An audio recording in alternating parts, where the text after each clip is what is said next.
The 3 runs. Yeah, manufacture runs. I mean, managers talk about that. The Rockies talked about it during spring training this year. How to get it done without hitting the ball over the fence.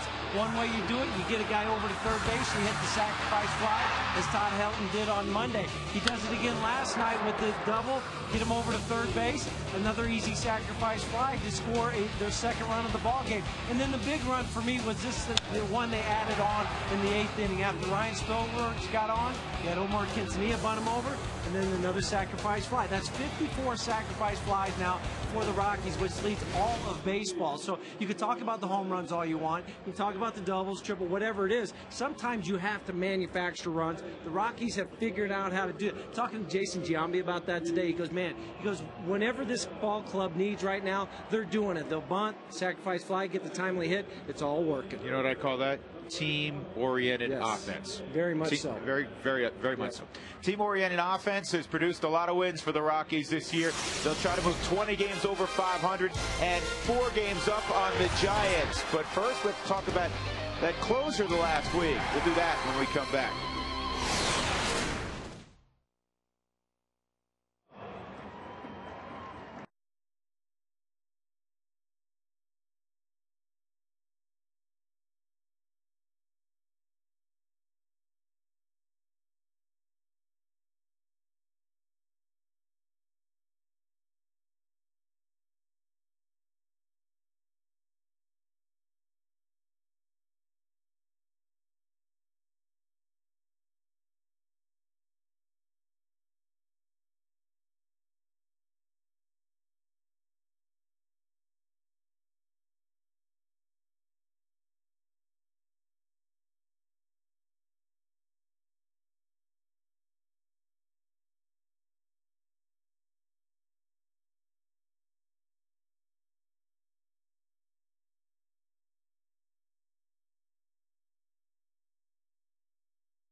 The Rockies have won the first 2 of this 4-game set. In fact, the Reds haven't beaten the Rockies in a while. They haven't beaten them so far in 2009.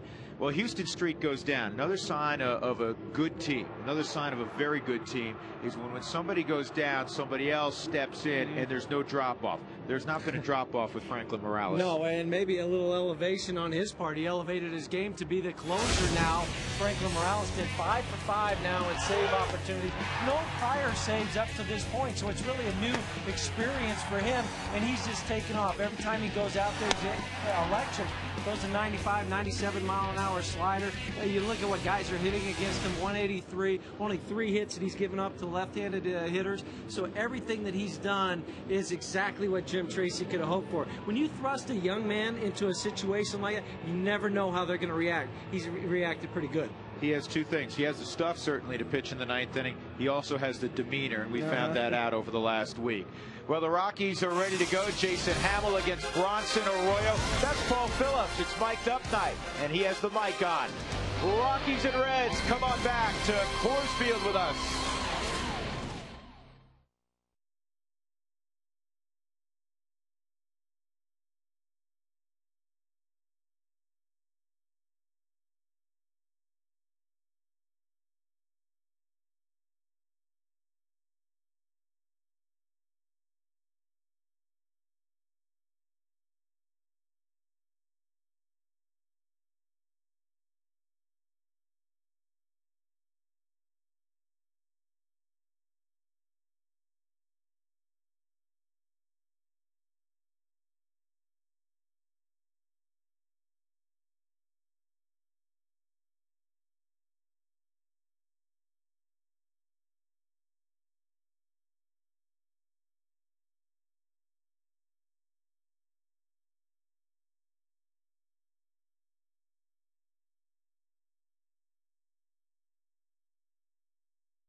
Best way to save time and money.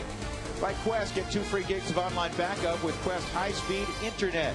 And by American Family Insurance. To find an American Family Insurance agent near you, visit amfam.com. And welcome once again inside Coors Field. The Rockies have taken the field. There's Dusty Baker, 16 years of big league skipper. He's won more than he's lost. 1,299 wins for Dusty with the Giants, the Cubs, now the Cincinnati Reds. Former outstanding player in his own right. Here's his batting order. Again, Drew Stubbs. He likes him a lot. He's up top. Paul Janisch at shortstop. Joey Votto, Brandon Phillips, Scott Rowland 3 through 5. Vladimir Valentin will be in left field. You'll notice that Johnny Gomes is out there. Darnell McDonald, the Cherry Creek product, is in the 7th hole. Then Corky Miller behind the plate. And Bronson Arroyo, the former Red Sox, is pitching and batting 9th. Here is the Fidelity scouting report on the hard-throwing Jason Hamill. Hard throwing's right. He's got to be able to get that downward action on the fastball to get those other pitches into place, and that's the whole key for Jason tonight when he's out on that hill, trying to get those mechanics so he works down in the zone. Well, 1 pitch, 1 out. I like that. All right, quick math question for you. If this trend continues, how many pitches will it take him to complete the ball game? 27. Very nice. Very nice. Sharper than you look. Defensively, Seth Smith, Carlos Gonzalez, and Brad Hoff in the outfield. Atkinson, Farmas again at shortstop for Tulowitzki. Eric Young Jr. second straight start at second. Todd Helton's at first. And the hot-hitting Yorvik Torrealba's behind the dish. Here's Paul Janisch. And that's in there for a strike at 92. Janisch just 1 for his last 22 at the plate. That 1 hit was the other day in Monday's ball game.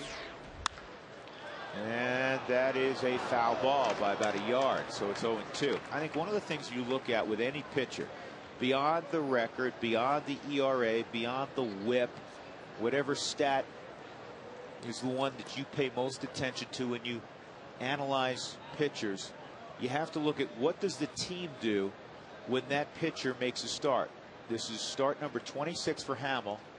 The Rockies are 15-10 when he toes the rubber to begin the evening. That's very, very good. He's given his ball club a chance to win, and I throw out a lot of the stats that happened prior to the first month and a half that Jason was here, because since July 30th, he has not given up more than 3 earned runs in a ball game. That is inside the line, ripped down into the left field corner by Giannis, and it will be a 1-out double. That was a curveball that kind of sat up for Giannis. It really just kind of sped his bat up. He had fouled the fastball off to the right side, and he speed his bat up with that curveball that just sat there, able to hit it down the left field line. Let's take a look at the Byrd Automotive keys to victory tonight for the Colorado Rockies. The bullpen, talk about this. Jason is really a 5 to 6 inning pitcher now, so the guys down in the bullpen have to be ready to go. And then unselfish play, whatever it takes. If it's moving the runner over like they've been so successful at, and then keep pace. How about that score right there? It's pretty nice to look up and already see San Francisco has lost. Continue the trend that you've developed here at home. 7-1 so far on this homestand. Joey Votto fouls off the first offering. Votto's been held pretty quiet in this series, really of late. He's 3 for his last 30 at the plate. There's actually only one hitter that has a handful or more at bats against the Rockies this year for the Reds that is hitting over 300. That's Phillips. Ooh. That really fooled him. It's 0-2. Lefties have done some damage against Jason Hamill this year. They're hitting .318. There's Brandon Phillips. Righties at .286.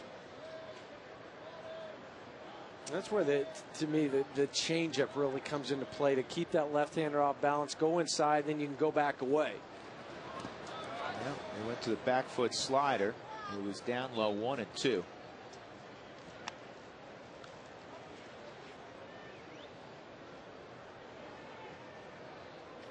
Jeff Kellogg's calling balls and strikes. Good look at Jeff. Tim Timmons at first. Mark Wegner at second. Rick Reed is at third.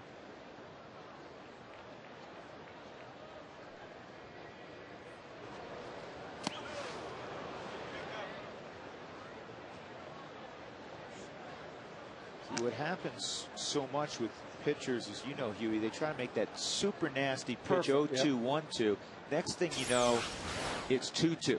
And that's where we're at. The Hyundai Cam will show the break on that, but it was never into the strike zone, so it never gives the appearance to the hitter that I got to take a pass at this. Well, he went back to it, and he struck out Votto. 3 straight sliders. He finally got one close enough that Votto fired at, and that is the second out with Brandon Phillips coming up. Yeah, right out of my hand, we'll get a look at the Hyundai Cam. But see how that one started into the strike zone? The other two did not. So the hitter's seeing it come out of the hand, just like we saw from the Hyundai Cam, as a fastball, but it has that slider or curveball rotation. You just can't hold up on it. Brandon Phillips has never faced Jason Hamill before. The only 2 hitters in the lineup that have seen Hamill, Ballantine and Rowland, and they've seen him for 1 at bat. Now both are 1 for 1 for whatever that's worth. That was from their American League days when Jason was with Tampa Bay. He went. Tim Timmons rings him up, 0-1. And Brandon Phillips is a very likable guy. He has a smile on his face most of the time, so he swung, didn't agree. Nope. Tim Timmons said it's a strike, and then he had the big broad smile, and that was kind of his way of diffusing the situation. I like the way he just put his head down, started kicking the dirt again. That's a telltale sign from a hitter that, oh, please don't, I'm not going to look at you. Don't call it a strike. Toriyama reaches back, keep that front shoulder closed. He indicates to Hamill, 1-1. Well, especially when they were trying to go inside on that last pitch to Brandon Phillips, you really have to point the shoulder to wherever you want to throw the baseball. Well, when that front shoulder flies open, you're going to pull across your body. That's why that ball ended up outside. 2-1. Mentioned that Phillips is hitting over 300 this year against the Rockies. He only Red who can make that claim. But in his career against the Rockies, he's a 189 hitter. I guess that's one of the reasons the Rockies have won 14 of the last 17 against the Reds.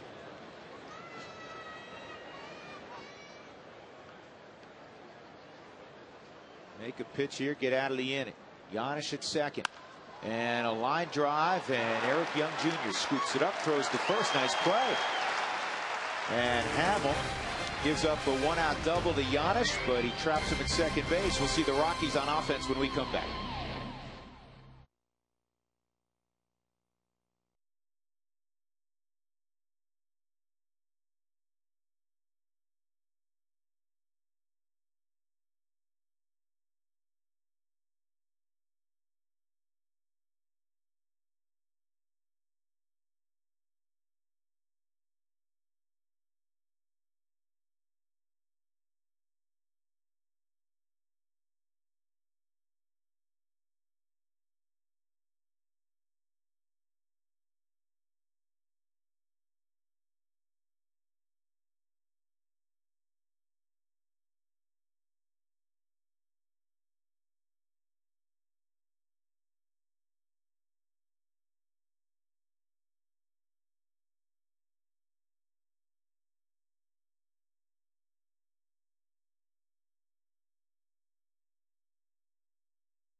It's amazing with the Rockies 19 games over 500. At one point 12 under 500. That is a 31 game swing since early June. Remarkable. Eric Young Jr. He had a double and a home run last night. He'll lead it off. Then Carlos Gonzalez. Seth Smith in the 3-hole. Todd Helton bumped to the 4-hole. He's got a couple of home runs against Bronson Arroyo. Then Atkins, Hop, Torrealba, Farmas, and of course the pitcher in the 9-hole. EY batting from the left side takes high, ball 1. He turned on a couple of fastballs last night. He just pulled those hands inside, jumped on that one. Now Eric Young Jr., I know he studied a lot of tape on Bronson Arroyo. He'll throw it from 3 different arm angles, and he'll throw a wiffle ball slider that looks like it'll never get there. Yeah, and that's what makes him so difficult to hit. It'll be high 3/4, low 3/4, almost side arms at time. And that front leg, when it comes up to it, very straight. Just kind of throws a lot of arms and legs at you, and then you just got to try to figure out where the ball's coming from. And Bronson's been throwing the ball pretty well. In August, he was, that's a strike, 1-2, which is not a great record naturally, but he had an ERA of 1.99. Well, his last 8 starts, he's pitched at least into the 7th inning. Young waited and waited and waited and fouled it off. 3-2 on EY. Well, that's what you have to do against a guy like Bronson Arroyo. Don't give up on any pitch. And that's an easy play for Joey Votto. 1 out. Carlos Gonzalez will approach the plate. Here's the Fidelity scouting report on Arroyo. Sinking fastball, but it sits right around 87, 88 miles an hour. Big sweeping slider, what we talked about. Don't give up on that pitch. Throw a changeup. Will also throw a curveball, slurve. I mean, at times he'll be out there inventing pitches just because that is the way he needs to be to survive out there. Talking to Don Baylor today, he said, we just can't go and give up on any one pitch out there tonight.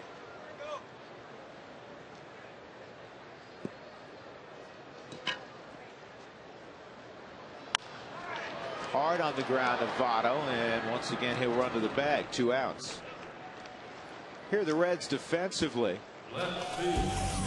In the outfield, it's Ballantine in left tonight. Drew Stubbs in center. Darnell McDonald in right. Scott Rowland, great hands, former Gold Glove winner at third. Paul Janisch at short. Brandon Phillips, who won a Gold Glove last year, is at second. Votto's at first. And Corky Miller, in his second stint in the Reds organization, is behind the plate. Now, left-handed bats have hit .286 against Arroyo. Arroyo gives up a lot of home runs. 28 home runs so far this year. 15 of them have come from the left side of the plate.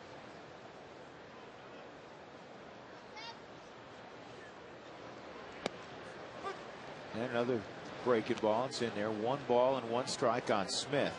Bronson's second on the list of home runs allowed in the National League, only trailing Braden Looper.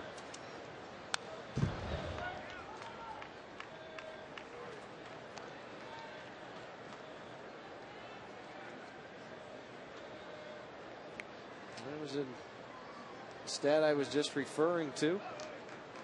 That's a list typically you don't want to be on. Outside, 2-2. Arroyo beat the Atlanta Braves in Atlanta in his last outing. Went 7 innings, allowed a run on 6 hits, walked 3, struck out 4. Nate McLouth, the solo home run, and that's a base hit to right center field. That's about time Smith did something positively offensively. Reigning National League Player of the Week. It'll bring up Todd Helton. Fans, feed your Rockies fever at Taco Bell. If the Rockies score 7 or more runs during any game, go to participating Colorado Taco Bell locales the next day between 4 and 6. Feed your fever with 4 tacos for $1. So the new dad for the 2nd time. Todd's now outnumbered at home, 3-1. Tierney Faith, his first daughter, and they welcomed in Gentry Grace early this morning. Congratulations to Todd and Christy. Christy's doing real well from what Todd was telling us. 7 pounds, 3 ounces. Good sized baby.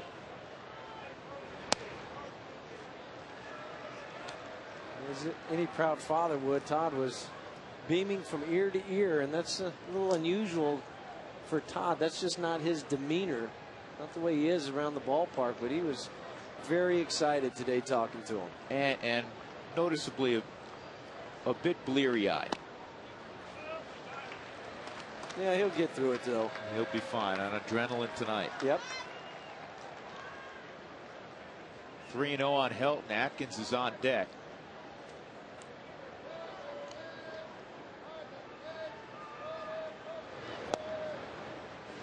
And that missed. Arroyo didn't even want to feed him a fastball 3-0, figuring he would be sitting on it.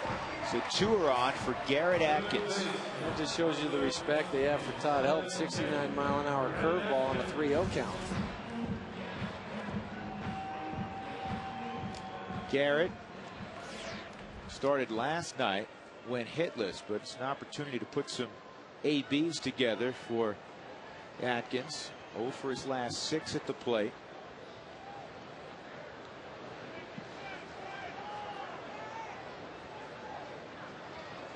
He's 3 for 6 lifetime against Arroyo. That catches the corner. 0-1.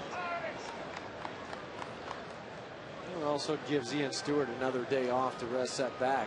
The back is better today for Ian Stewart, and Troy, we'll talk about him in a little bit, but Ian Stewart hopes to be back ready to go tomorrow, if not the next day.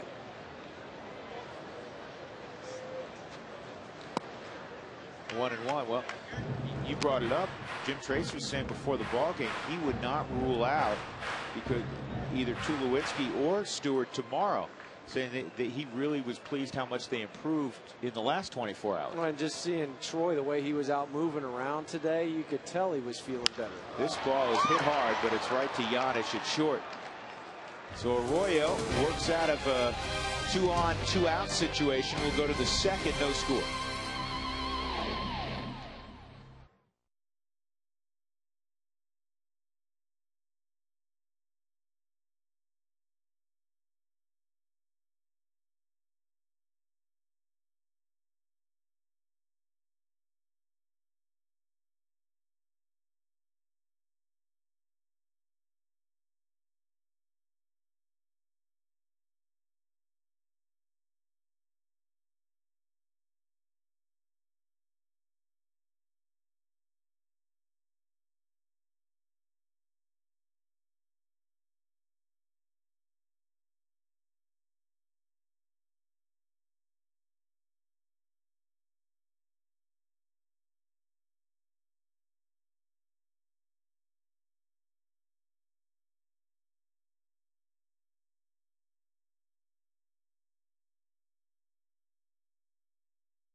Lead it off against Jason Hamill.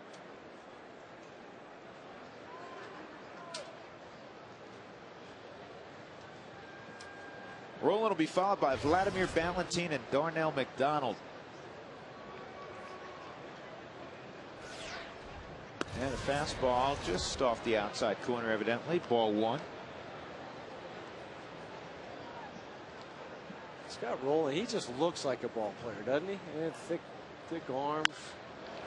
Get foul, it was.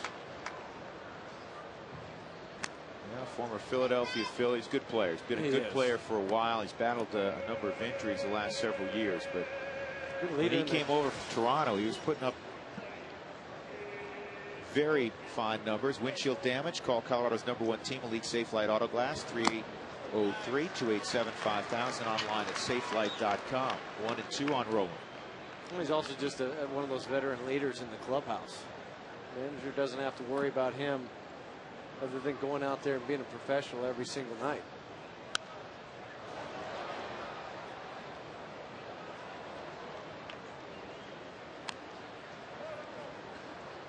You know, for most of this year, there was an enormous disparity in Hamill's numbers home and road. Road just terrific.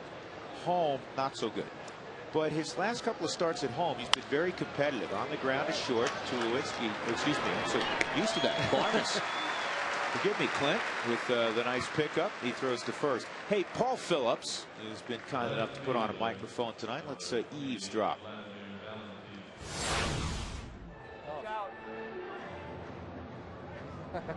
No. Come back. Come back. Our guy's up there. See the camera guy up there? See him waving at us? Yeah. This guy.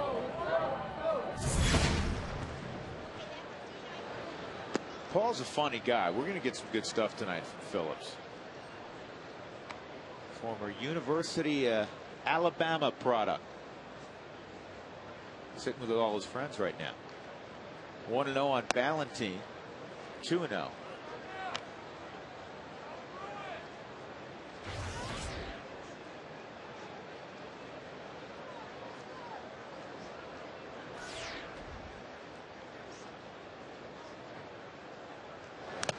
Ooh. 2-1. Ouch. Ooh. Jeff Kellogg's okay.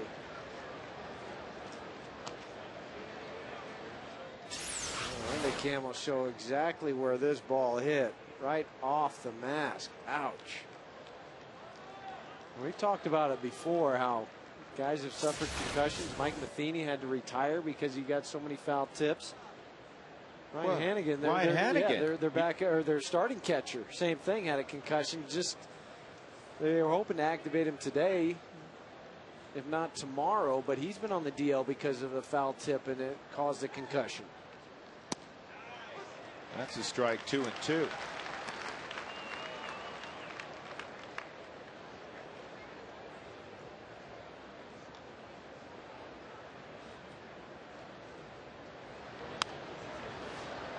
That's fouled off.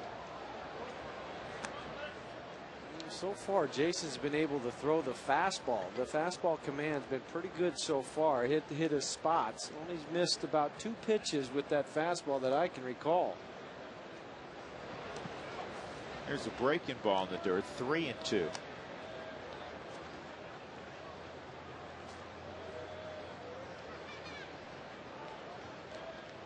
good strikeout to walk ratio. 3-1 almost.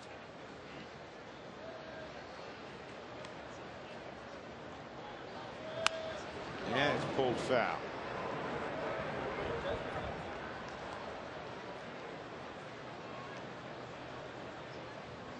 Hamill's got 3 straight no decisions going, but he's kept his club in ball games. Rockies have won 14 of his last 20 outings. Another 3-2, and this is fouled off again by Valentin. We talked about his numbers a few moments ago. At Coors Field, the first 9 games, he was 1-2 with the 7.62 ERA. But part of the reason you look at some of those numbers in his last 3 outings, his last 4 here at Coors Field, 1-1 with the 4.13 ERA. And Hamill wins the battle with Valentin, his second strikeout. Yeah, more with Paul Phillips. You always feel like a loner when you're mic'd up. Nobody wants to sit by you.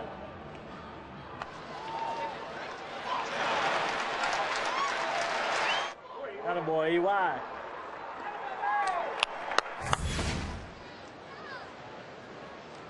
These guys with the mics on, all of a sudden, they do tend to sit out on an island. Well, he's also a catcher too. I mean, they're not right up there with a left-handed reliever, but they're also a little different. Some guys don't want to sit by him.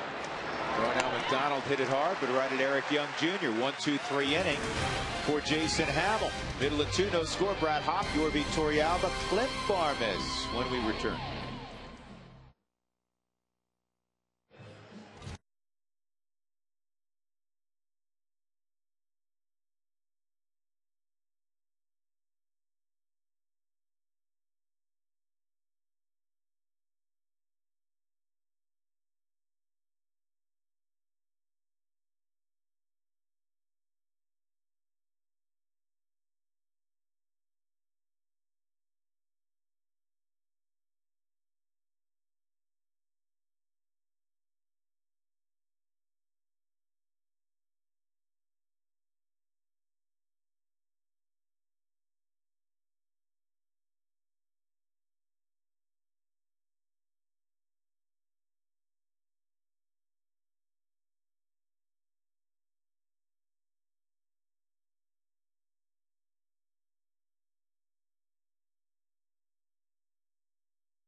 We go to the bottom of the second inning. The Rockies had 2 on with 2 outs in the first inning, did not score. Brad Hoff will lead it off, and this is a broken bat roller to Votto, and he flips it over to Bronson Arroyo. Let's check down with our friend Alana Rizzo with tonight's Mike Shaw Auto Update. Alana, what are you wearing? Yeah, I know. Don't adjust your TV screens. I am wearing CSU stuff, but it was because I'm a beloved Buff fan, and I lost a bet that I made with Scotty Garrett, the Rockies' assistant athletics trainer. He went to CSU straight up. Whoever won had to wear the other one's school colors. So that is why I'm wearing CSU stuff. I have a rash from wearing this. I'm kidding. I'm kidding.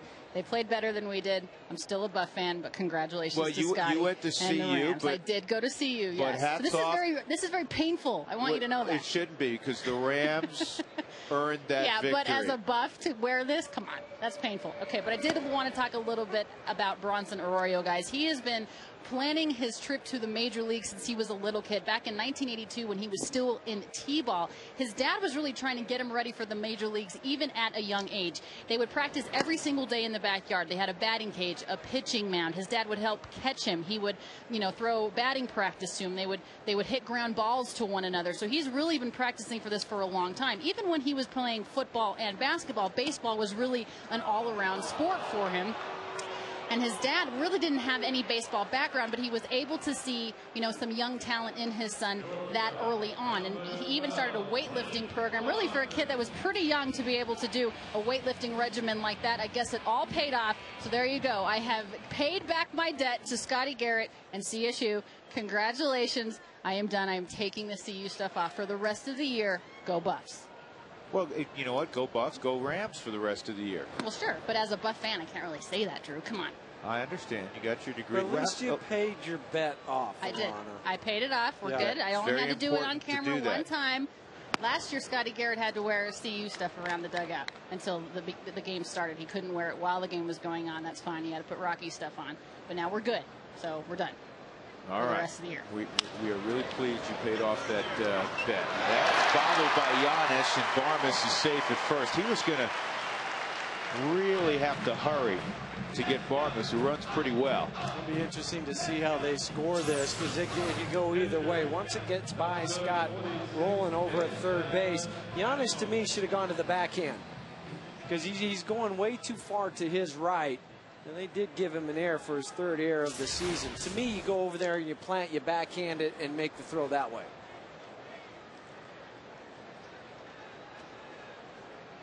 Jason Hamill at the plate takes a strike.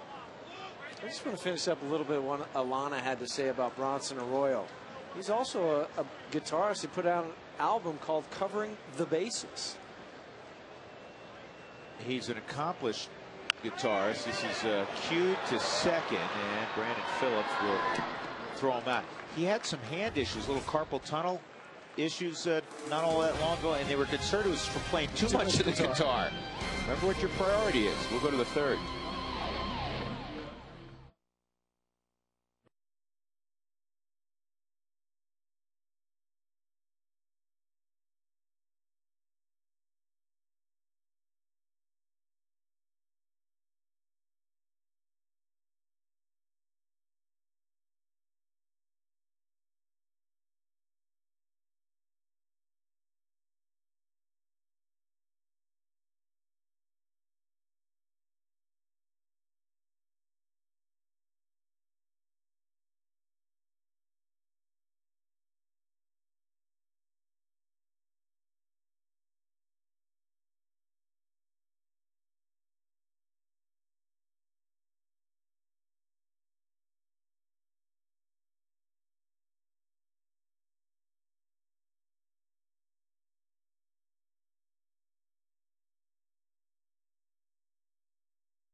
The best way to save time and money.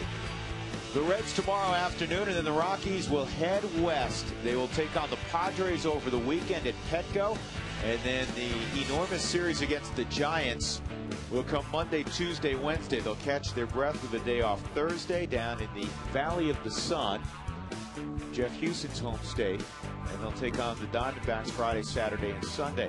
Jason Hamill ready to go in the third. Drew Goodman, Jeff Houston, and Olana Rizzo in all green tonight. This ball lined to center field pretty deep. Carlos Gonzalez going back, reaching up. I got it, no problem. Corky Miller gave it a ride.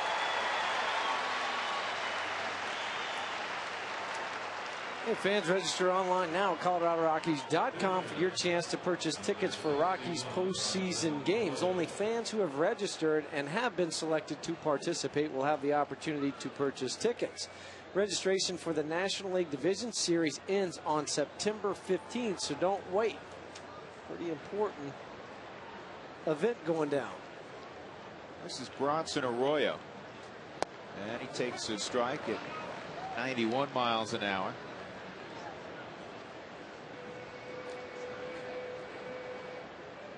Arroyo's got the double flaps on the helmet. Barnes throws him out. Why would that be? You every once in a while get a wild hair and flip around bat lefty? I'm not sure why. Maybe he just feels comfortable. That's what you use where it coming up in the minor league system. Maybe he just feels more comfortable with double ear flaps. Well, why don't you go ahead and put a chin strap on also? I don't know. We'll have to ask Bronson. Okay. Just checking. I know. Too quickly gone, and that'll bring up Drew Stubbs, who swung at the first pitch of the ball game and popped it to third. Best answer I can give you. And you have to go with that. Yep. Then. That's outside ball one on Stubbs. One of the stats I love on Drew Stubbs He said he has 5 home runs in the big leagues. In fact, he has 3 home runs in his last, or excuse me, 4 home runs in his last 35 at bats. He had 3 home runs in 411 at bats for Louisville. And the thing about it too is you can just tell from his frame that he's going to fill out a little bit more. Gets a little bit older, going to get stronger, understand how to pull the ball when it's inside, how to hit it out the other way. I could see him sliding back down maybe into a number 2, number 3 hole hitter just because of his size. Nice play by EY, and another strong inning for Hamill. He's retired 8 straight since the 1-out double in the first by Giannis. That was all of 7 pitches.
Unbelievable. How many times have you done it? Way more than you. This year? Oh, 0. Tell me.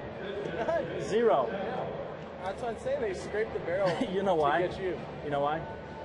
You're scraping the barrel. Because normally you're out there. No, it's better when I'm out there. Why? Because you don't say anything then? No, I'm always cheering. Well, that's what I do in here. No, you talk way too much. I'm not going to sit anywhere near you. Here. You know what? Spilly deserved that, actually. He did. He did deserve that. We were not scraping the bottom of the barrel. Absolutely not. I thought Spilly was trying to big time him. Yes, he was. EY takes that slider for a strike. 2-1. Eric Young Jr. bounced out the first. Second look at Bronson Arroyo for the Rockies lineup. That's why he's so difficult. He'll throw that breaking pitch, Huey, from 3 different arm angles. And then he'll throw a changeup on top of that, too. And so you can't sit on one pitch, one location, because you're trying to figure out where the ball is going to come out of to begin with. He threw the fastball, and it's 3-2. The whole key, though, especially for a left-handed hitter, we've seen it already 4 times tonight. 3 ground balls to the first baseman Joey Votto and 1 to Brandon Phillips. To a lefty, you just can't get so pull conscious. You got to really think about these alleys right there. Go right up the middle. And a base hit. So Eric Young Jr., who had a double and a home run from the right side last night, has his 2nd career hit from the left side. A leadoff single in the 3rd. This date in history brought to you by Dex. Dex knows September the 9th, 2004, the Tribune Company misses the mark with a check. Mark Guthrie, a former newspaper carrier, receives a check meant for former pitcher Mark Guthrie. The Tribune's payroll department deposited $301,000 of the player's pay into the newspaper carrier's account. It took 5 weeks for the company to detect the error. Now the newspaper carrier said, "Boy, you know, I knew that house with the pearly gates and everything, and the you know, everything else blocked off that said private compound. I didn't think I'd get that kind of tip." How about that? 301,000. I hope the other Mark Guthrie, you know, had a little Christmas present for our mail carrier, our newspaper carrier. They said, "I'm working for a nice company here." Nice little bonus. Let's take a look at EY Jr. and Bronson Arroyo. And this is what speed does. All of a sudden, even a veteran pitcher like Arroyo, he's got to alter his focus. And I tell you what, if you alter your focus, as you know, Huey, too much, and then you leave one fat to the portion of the lineup that the Rockies are in, all of a sudden you're watching guys trot around the bases. Yeah, and that's the danger that you become if you're the pitcher and all of a sudden you're diverted to where you're looking, and all your attention is over at that guy at first base. So you know that ball flattens out, the guy's hit it a long way. And Gonzalez showing patience. And that is the key in this situation. For a guy like Carlos Gonzalez to still show the patience that we're starting to see from him. This ball's hammered to right, base hit. Young cuts the bag at second. He'll easily go first to third as Darnell McDonald tosses it back in. So Young and Gonzalez back-to-back singles. Here comes Seth Smith. Nobody out in the third. Well, even though Eric Young Jr. did not steal a base, he gave Carlos Gonzalez the opportunity to swing on this pitch. 2-0 fastball that was left up, and he just turned on another Joey Votto could do. Eric Young Jr., though, man, he takes off. He realizes the ball behind him. He just has to worry about making sure he cuts that bag because his speed is so good. He makes it to third base easily.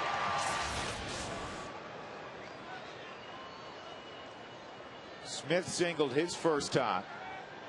Seth hitting .314 coming in with 15 home runs, 48 driven in. The average bumps up 3 points with that knock. Helton's on deck. And the slider for a strike.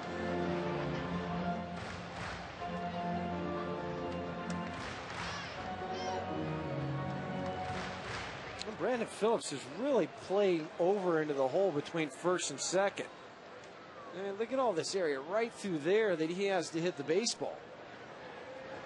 That bounces up there, 1-1. You got to watch Carlos Gonzalez now. Seth Smith, not much to the left side, and that's also why you'll see Paul Giannis so much up the middle. With a guy like Arroyo who's not overpowering, he's only about 5, 6, 7 steps away from second base. Gonzalez not going, and this ball is lifted to center field, plenty deep. Gonzalez is going to tag as well. Young is going to easily score. Gonzalez does not move up. Seth Smith comes through. Rockies break on top 1-0 as they did on a couple of occasions last night. They hit the sac fly. Team-oriented baseball. Well, just what we talked about in our open, how you have to play small ball sometimes. Well, you have first and third, and then now you get your 55th sacrifice fly, which leads all of baseball. How about that? I mean, that's a prime example of just going out there. You have an opportunity to hit the sac fly, drive that run in, and give your ball club a lead, and that's what Seth Smith did. Now watch Gonzalez again. Helton at the plate. Todd walked. Did not see a strike his first at bat. Still hasn't seen one. He's hitting even .400 in his career matchups with Arroyo, including a couple of big flies. Well, you can't fall asleep on Carlos Gonzalez over at first base. 11 stolen bases, only been caught twice this year. What kind of times do you have? Well, that last one was 1.2 to the plate, but he was also 1.37 on the pitch out. So you just have to really read it in your mind over at first base, and if you get a jump, just continue to go. He got a good jump, and the throw is offline. Another stolen base for Carlos Gonzalez. Corky Miller threw the two-seamer to second. 1.25 at the plate for Bronson Arroyo. Good jump from Carlos Gonzalez. 12 stolen base on the year, and the reason that ball tailed so much over to the second base side is because Corky understood that, hey, I need to get rid of this ball quickly because he got a good jump, and that's why it sailed on. So an RBI out there for Helton with one out.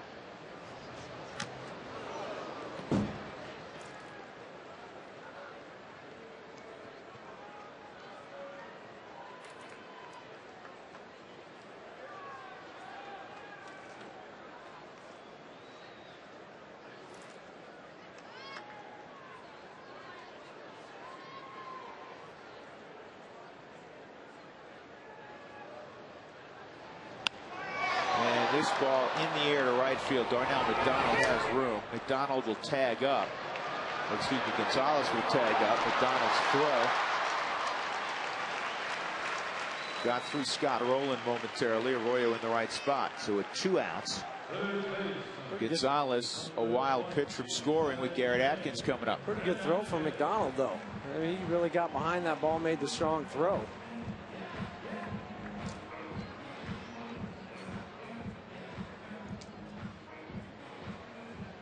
Garrett grounded into a force play in the first inning to end the first inning. He hit it sharply, but right at the shortstop, Yanish.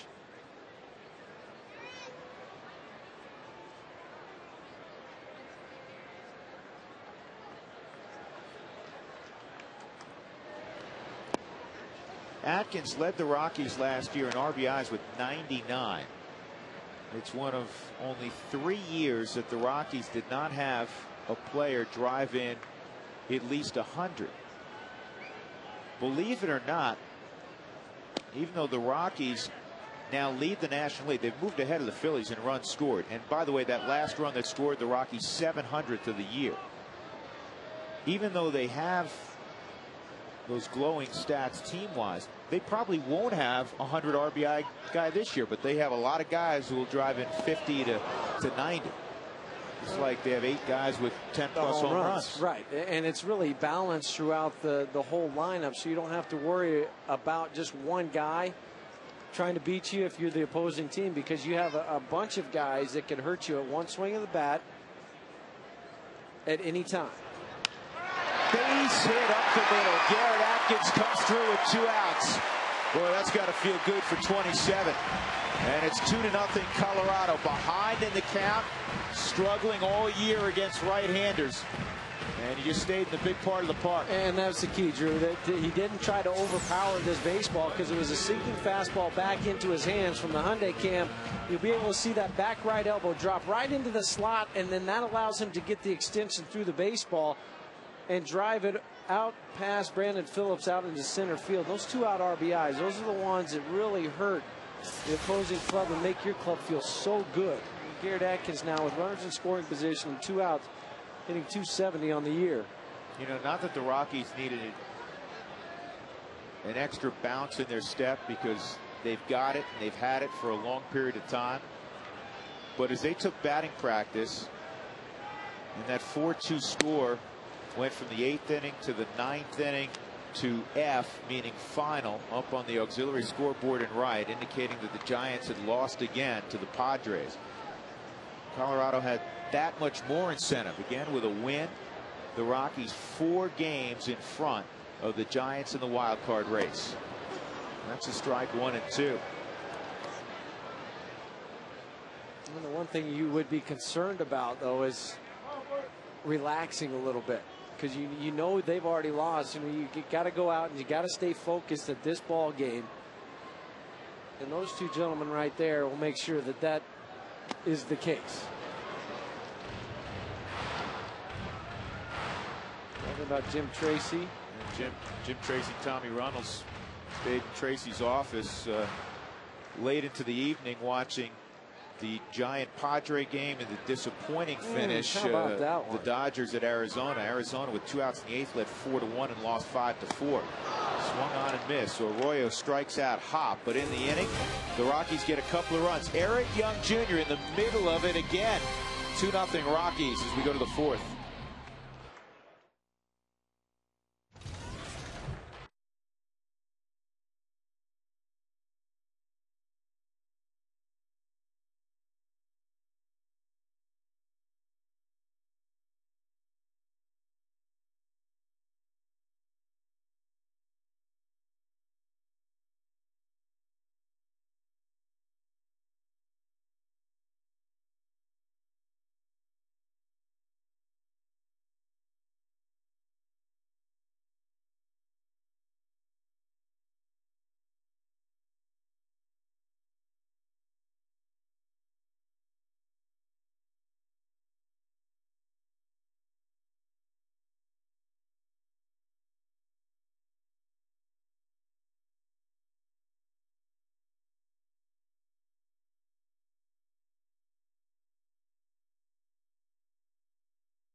All right, guys, thanks very much. Just talking to Dick Montfort right now. But you know what? We mentioned CSU and CU, and it is only fitting that we talk to our friends from the University of Northern Colorado. Tad Boyle, the head men's basketball coach at UNC, joining me now. First of all, welcome to beautiful Coors Field. I know you're a big Rockies fan, but before we talk baseball, let's talk about your basketball team. What can we look forward to this year?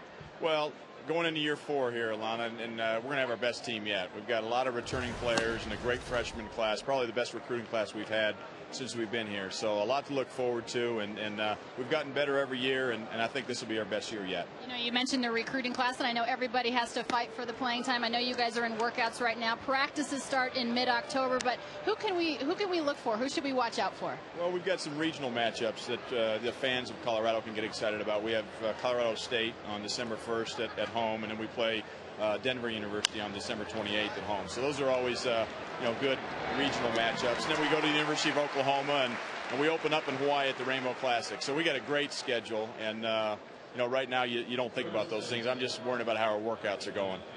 Opening up in Hawaii is never bad. All right, now I know that you guys have made the transition to Division I, and that's something that's certainly been a challenge, but it's also an opportunity for you guys to compete with some of the other schools, and I know that you feel that you guys have the pieces in place to do that. We do, and quite honestly, without Dick Montfort and the support of him and the rest of the boosters in Northern Colorado, we wouldn't be Division I.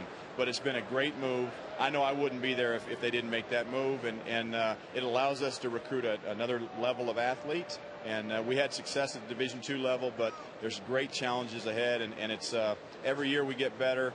I'm more convinced we made the right move. All right, well, best of luck this year, Coach Boyle, on the hardwood. We look forward to following you and the Bears. Thanks so much. Thank you. All right, guys, back to you. All right, Alana, thanks. Tad Boyle doing a very nice job at Northern Colorado. He's got some roots at the University of Kansas. Last time I checked, they know what they're doing there in basketball. A little bit, yeah. In Lawrence. How about Hanslick? You see Hanslick in I that saw shot him there? in He'll the do corner. anything to get on camera. As if we don't see enough of him in the winter. Right. But figure he's going to be around a basketball guy. Yeah. Yep, that would figure. 1-1 on Joey Votto, and he fouls this off. Votto just 3 for his last 32 at the plate. You know that's going to turn around, hopefully, after he departs Denver. He's Friday's hobbling okay. a little bit. Friday is okay. He's hurt. Well, here's what happened a few pitches ago for Joey Votto. He does not wear that protective piece on his foot or his leg or anything like that, and that one went right off the top of his foot.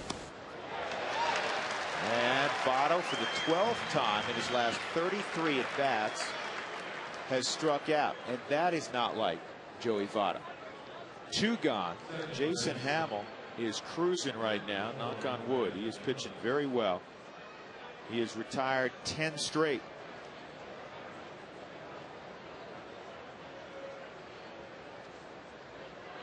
Brandon Phillips grounded to second his first time up. Rockies up 2-0. They'll play a day game against the Reds tomorrow, and then it's off to San Diego. Fastball in there for a strike. You got to get through these next couple games, but then you can't fall asleep against San Diego. They're starting to play a little bit better baseball. You see what they did to the Giants. Took 2 out of 3 from them.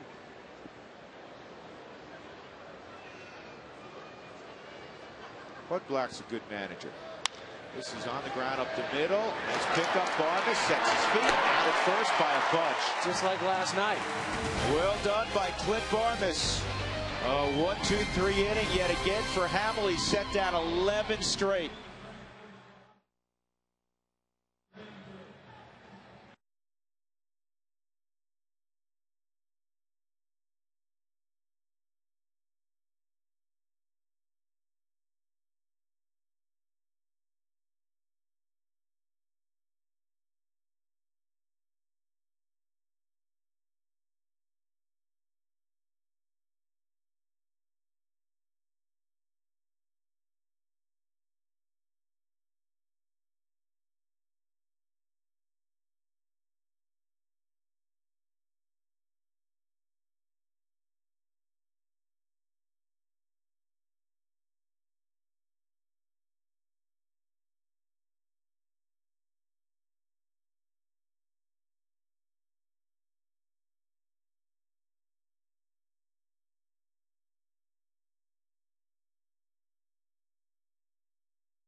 Not even the security guard. Oh, it's unbelievable. I'm telling you, I heard they asked Dinger. Dinger said no.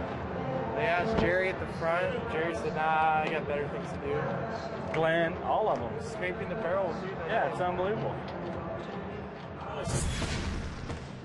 Spilly just wearing them out. Corey Alba hits a fly ball to center field, 1 out. We appreciate greatly Paul Phillips wearing the microphone tonight.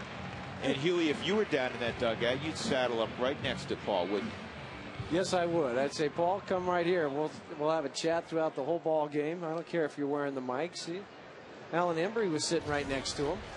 He had no fear. Barmas takes that breaking ball inside. Barmas reached on an error in the second inning by Yanish. 1-1. 11th start at shortstop this year for Clint. He's been at the position 3 other times. Of course, when he came up, that's the spot he played, shortstop. And he's a good one. And you've seen that the last couple of nights. Yeah, the plays to his left where he goes over there and spins and then still makes the throw to first base. I mean, those are the things that you work on so often. And even though you go over to the second base side, then you come back to the shortstop, it's like putting on those old pair of shoes again where they just feel comfortable, fit your feet. And that's what it is for Clint Barmas over at shortstop. Didn't bother you when you got moved around? No. You become used to it after a while. And the guy, when I say bother you, you're happy to be out there. Anybody is. But I mean, in terms of, did it feel strange if you had a lot of reps at third and then all of a sudden you slid over to short or second and now you're it might short? take an inning or so, but then after that you're right back into your comfort zone. This is in the air to Darnell McDonald in right. 2 outs. They come to the game against the St. Louis Cardinals on Friday, September 25th. And stay for the post-game fan appreciation fireworks courtesy of Remax. Get your tickets to this game at any Rockies ticket outlet or online at ColoradoRockies.com. Don't forget, Friday, September 25th against the Cardinals. The Remax fan appreciation fireworks night. Jason Hamill grounded to second in the second inning. 2 outs, nobody on. Rockies leading 2-0 here in the 4th. And it's 0-2.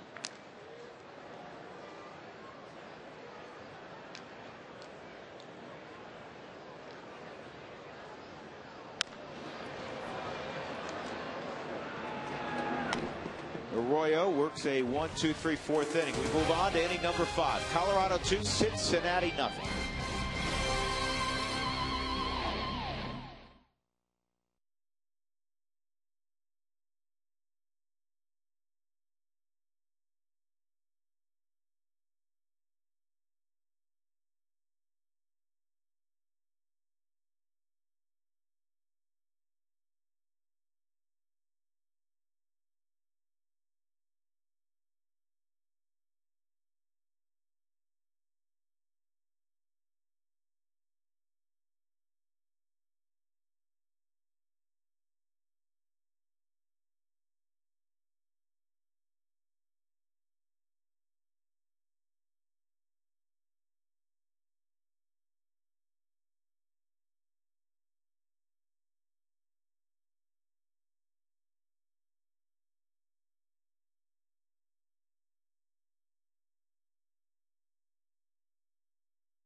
Streak.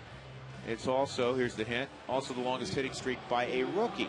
Reason we ask that is Yorvi Toriabo is 0 for 2 tonight. Currently has a 16-game hitting streak going, which is a personal best, and it also matches Todd Helton for the Rockies' season high. Fifth inning, Scott Rowland, Vladimir Ballantyne, and Darnell McDonald. Jason Hamill has allowed 1 base runner. A double in the first inning with 1 out by Paul Janisch on a 1-2 breaking ball. That's it. He has struck out 3. He's getting a lot of ground balls tonight. And that's a good thing. To me, that's showing you that you're working down in the zone. You got some good movement going, working ahead in the count. And this is the key inning for me, this 5th inning with Jason. And sometimes this is the inning that can make or break him as far as how deep he's going to go into the ball game. 0-1 on Rowland, on the ground is short. Played by Varmus. And that'll bring up Ballantyne, just 47 pitches in, Huey. Yeah, the 8th ground ball out now for Jason with only 2 flyouts, 3 strikeouts. So he's kind of going on to that Aaron Cook, Jason Marquis mold where, you know what, I'm going to go ahead and throw that sinking fastball a little bit, let him hit it into the ground, use my defense, and limit my pitches. And he's pitching to the aggressiveness of the Cincinnati lineup. I mean, they're swinging early in counts. 1-0 on Ballantyne for the most part. Reds are hitting .243 as a club. That's 15th or 2nd from last in the National League. The Rockies at .263. This has popped up. Helton may have a look at this. And then again, well, he had a look at it. Well, he had a look at it. Didn't have a play on it. About 5 rows from having a real good look at it.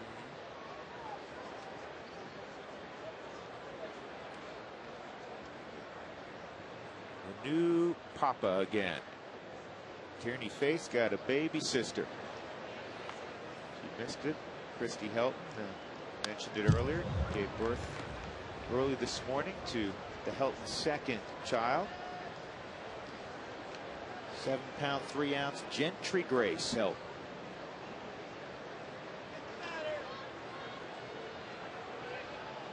Here's the 1-2. 2-2. Darnell McDonald's on deck.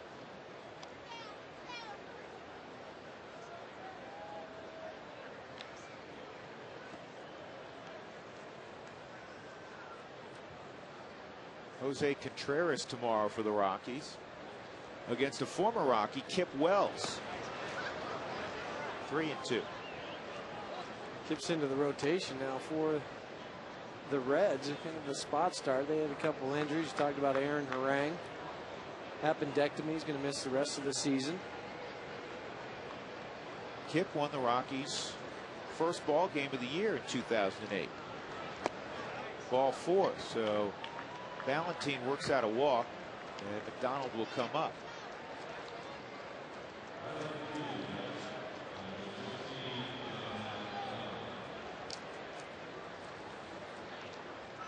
So here's Darnell. I got to tell you a great story about Darnell McDonald. Everybody who's been in this town for a while remembers what a great high school athlete he was at Cherry Creek. Played baseball for Mark Johnson there, won 3 state titles in baseball, 3 more in football. Rushed for over 300 yards his senior year in the state title game. This is pop foul out of play. Recruited by virtually everybody to play football and several schools to play both, including the University of Texas where he signed. He was getting ready to go to 2-a-days when he decided as a first-round pick that he would sign with Baltimore. 27th overall selection back in '97. Butch Davis was then at the University of Miami as the football coach. He had recruited Darnell McDonald very hard. Well, flash forward about 5 years, 2002, Butch Davis is with the Cleveland Browns. And the Browns are riddled with injuries at the running back spot. Butch Davis picked up the phone, called up baseball player Darnell McDonald. 5 years later. 5 years later, who had never played college football, but he remembered him obviously when he was recruiting him as a high school running back, and tried to convince him to sign in the middle of the year, the middle of the NFL season, to sign with the Browns as a running back. Darnell thought long and hard about it. The Orioles still owed him some money, and they said, well, you can go do that, but obviously it's going to void your contract. And he felt like that would terminate his baseball career. But that's how well thought of he was as a running back. So they had nobody on their practice squad. I mean, that's amazing that 5 years later they would get a guy just out of baseball and say, okay, we want to give this guy a shot. That's how good an athlete he was, or is. Yeah, and he hadn't put a football helmet on since high school. Yeah, imagine he jogs into camp. Hey, where'd you play your college football? Where you been lately? Yeah. What team have you been with? With the Bowie Bowie Bay Sox. 1-2 on Darnell. And he went around. Strike 3 on McDonald. Hamill struck him out and now there are 2 outs. Corky Miller will come up. Let's take a look at our pitch refresher brought to you by Coors Light. The last at bat from Darnell McDonald to Jason Hamill. A couple fastballs, 92 miles an hour. Fouls another slider off at 85. Has him 1-2 set up perfectly for the fastball in. Ties him up. Check swing. Strike 3. That's the pitch refresher brought to you by Coors Light. 0-1 on Miller, who hit the ball well. Probably the hardest hit ball other than the double by Giannis. Miller drove the ball to deep center field, leading off the 3rd inning. And Gonzalez cruised back and made the catch. Vladimir Ballantyne walked with 1 out. He is at first. 2-0 Colorado. 2 outs in the 5th.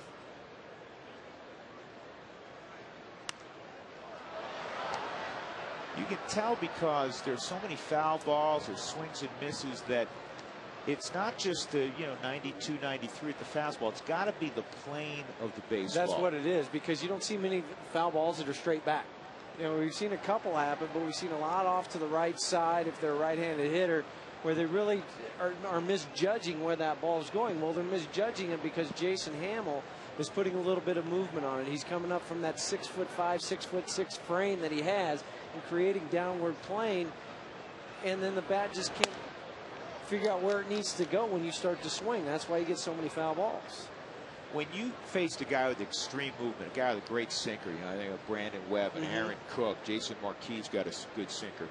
Would you say see it and hit it, but would you sometimes anticipate ball movement with your swing? You have to. You have to swing where you think it's going to go, not where it's at right then. A lot like with a curveball. You are anticipating where it's breaking. That's why that backdoor or backup slider sometimes is the best pitch.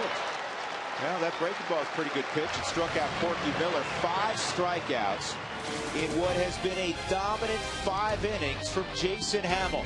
He's allowed just 1 hit, 2 base runners. 2-0 Colorado.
in again with Alana Rizzo. Alana?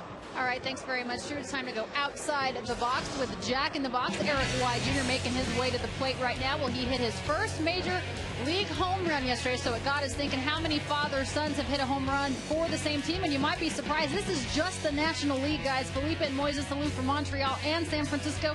Sticking with the Giants, Bobby and Barry Bonds. Then for the Phillies, Ruben Amaro and Ruben Amaro. 4 different pairs for the Reds, Gus and Buddy Bell, Ken and Ken Griffey. They do it again. He hit this ball a ton to center field. Stubbs is going to get back to the track and make the catch. So Eric Young Jr., Alana, starting to really show his stuff offensively. Yeah, Continue. no question. I'll talk a little bit more about his home run and what his father said about it later on in today's ball game. But a couple of different pairs for the Chicago Cubs, the Hundleys, the Coonies, and then for St. Louis, the Spezios. So that all from David Vincent from the Society for American Baseball Research. I thought that was pretty interesting considering that's just the National League. That is Jack in the Box, brought to you by Jack in the Box. Right now, try the mini Buffalo Ranch chicken sandwiches, 3 mini home-style buns, guys. All right, Alana, thanks very much. Carlos Gonzalez at the plate. Here's the 1-strike pitch, and he's out in front, 0-2. He had a base hit, and he scored a run in the 3rd inning, also stole a base. Well, that base was huge because that allowed him then to move up on the fly ball from Helton and score on the base hit by Garrett Atkins. He swings through that offering. 3 strikeouts for Arroyo, and that'll bring up Seth Smith.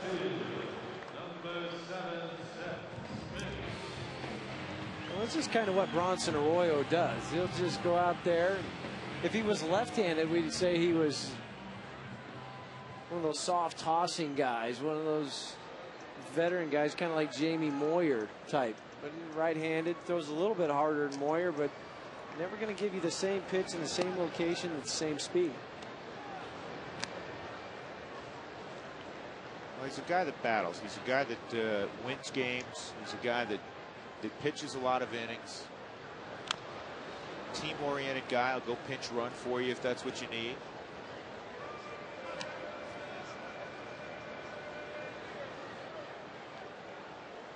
Very likable guy. A very durable guy, too. Very Just durable. A workhorse of a pitcher. Since 06, he's made 131 major league starts and pitched over 839 innings now. I'm sure what I'm about to say is a little bit of a reach, but he does strike you as one of those guys that he just grabs a baseball sometimes. But I've thrown it like this before. Let me try this one out. Well, it certainly seems that way, kind of like a wiffle ball that you can buy at the store. Say, oh, let me see if I turn my hand this way, put the seams that way, what's going to happen? Oh, that looks pretty good. Yeah. And Smith just got under it. High fly ball to Drew Stubbs. And since the Rockies got the base hit by Atkins to drive in the 2nd run, Arroyo has set down 7 in a row, 2-0.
The last 48 hours has been huge. It really has, Drew, and we've done a very, very good job of it. I think that what's necessary, if that's the way you're getting runs, you have to combine it, obviously, with good pitching, and we've been getting that, obviously, last night from Jason, and also thus far, Jason Marquis, I should say, and Jason Hamill tonight.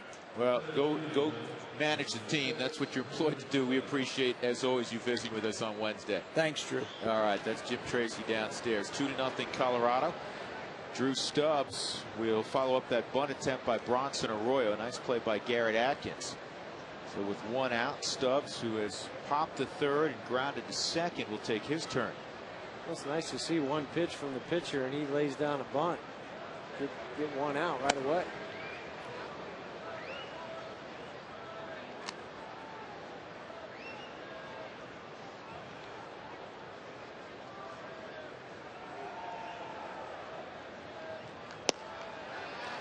One and one. Jason's kind of found that release point now for that hard slider. Early on, he was burying it quite a bit down in the dirt. Now he's found that release point out front, almost like the fastball release point with more movement going down.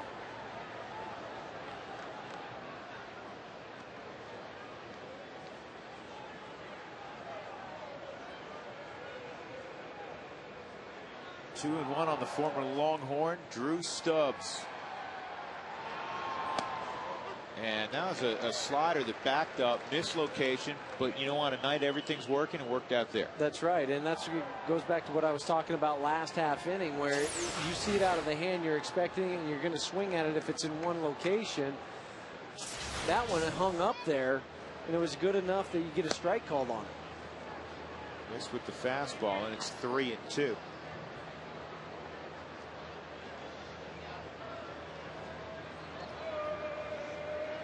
Giannis, he has the only hit. Here's the 3-2. He's got him. Late decision by Drew Stubbs. He was sitting on the slider. Right out of the hand, just four-seam from the Hyundai cam. Four-seam fastball ties him up. He was looking for something down and away from him. He wasn't expecting that one up. You have a lot of credit tonight. Sometimes we forget about the job Yorvin Torrealba is doing behind the plate, though, mixing and matching and throwing pitches and reading swings. That pitch is high to Giannis. I always believe when a pitcher gets in a great rhythm and has a lot of success, the catcher's in that same rhythm with him, and the pitcher gets on the rubber. There's not a lot of shaking off. It's that's what I was thinking. That's the location I was thinking. Here it comes. Well, think about how much time is spent right now in between pitches for Jason Hamill. Not much time. He gets the ball. He's thinking right now. He already has it in his mind what he wants to throw. Yorvin puts his sign down. Boom, we're ready to go. And it's interesting because every pitcher's tempo changes naturally when there's runners on base. I think Hamill's, particularly earlier in the year, changed a great deal. Really slowed down. I mean, you're talking about 40, 45 seconds in between pitches. Now put your infielders, your outfielders on their heels. Right now, he's getting the ball. He's throwing it usually within 15 to 18 seconds of getting the ball. That just keeps everybody involved. That's why he's gotten so many ground ball outs tonight. Here's the 2-2 on the ground at third. Atkins dives, springs to his feet, long throw. He's got him. What a play by Garrett Atkins. What a job he's done at third in the second half when given the opportunity. Stealing a hit from Paul Giannis. 2-0 Rockies.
Buy any new Hyundai and get a whole year's worth of gas for $1.49 per gallon. By Geico, 15 minutes could save you 15% or more on car insurance. Visit us at geico.com or call 1-800-947-AUTO. And by Dex, take the sport out of finding local information with Dex and printing online at dexknows.com. Rockies up 2-0. Todd Helton will lead it off. He fouls off the first pitch with Jeff Houston and Alana Rizzo. I'm Drew Goodman. Helton 0 for 1 had a walk back in the first. Hit a fly ball to fairly deep right field in the third. And that's inside. 1 ball, 1 strike.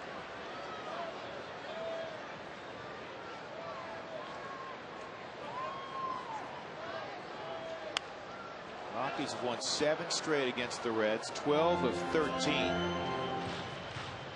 tell you another contrast between the Rockies and Reds, which wouldn't have existed a few years ago when the Reds had all those, boppers. Adam Dunn, Kearns was still there, Ken Griffey Jr.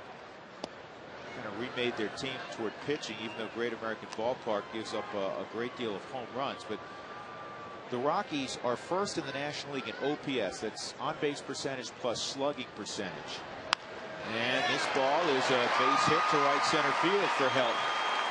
The Reds are last in the National League. The Rockies have an 842 OPS.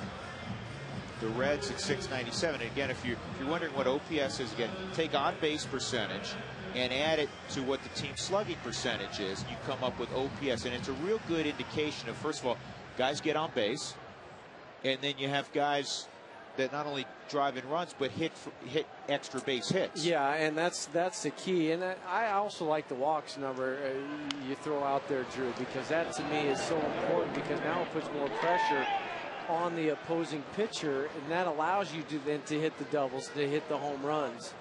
And what the Rockies have been able to do with their walks this year, 563 walks is a ball club coming into tonight's ball game, which ranks first in the National League. So that's why their OPS is much higher than the Cincinnati Reds. To Don Baylor's points made at the start of the year, see a lot of pitches, work counts, drive the starter out of the game. Well, we've already seen it a couple times on this, well, pretty much all year long, but on this homestand, what they did a couple nights ago, a couple days ago, to Homer Bailey. If you threw 5 2/3 innings, 117 pitches in that ball game. If you are consistently in a team's bullpen, I don't care if it's the Dodgers or the Yankees, if you're consistently into their pen in the 6th inning as opposed to the 8th, most good teams have a guy to handle the 8th and the 9th who you really don't want to see. Well, that's why they're 5 and 6 inning guys out in the bullpen. There's a reason why they're out there. They're just not quite good enough to be starters. They're not quite good enough to be the 8th inning guy. Slow roller to third, rolling a good feed, and Phillips not in time to get Garrett Atkins at first, so he'll switch places with Todd Helton. 1 out, and that'll bring up Brad Hopp. We've got to answer our Affleck trivia question. What's the longest hitting streak by a catcher in big league history? I remember when this took place. Benito Santiago. Hit 34 ball games in '87. With the Padres then, right? Yes, he was. Good player. I still think of Benito throwing from his knees all the time. Hit a howitzer. Didn't he, though? He just dropped to his knees and fired down to second base. 2-0 on Hopp. Brad, a ground ball to first and a strikeout. Trying to find a consistent stroke here in the second half, hitting below 240 after the All-Star break.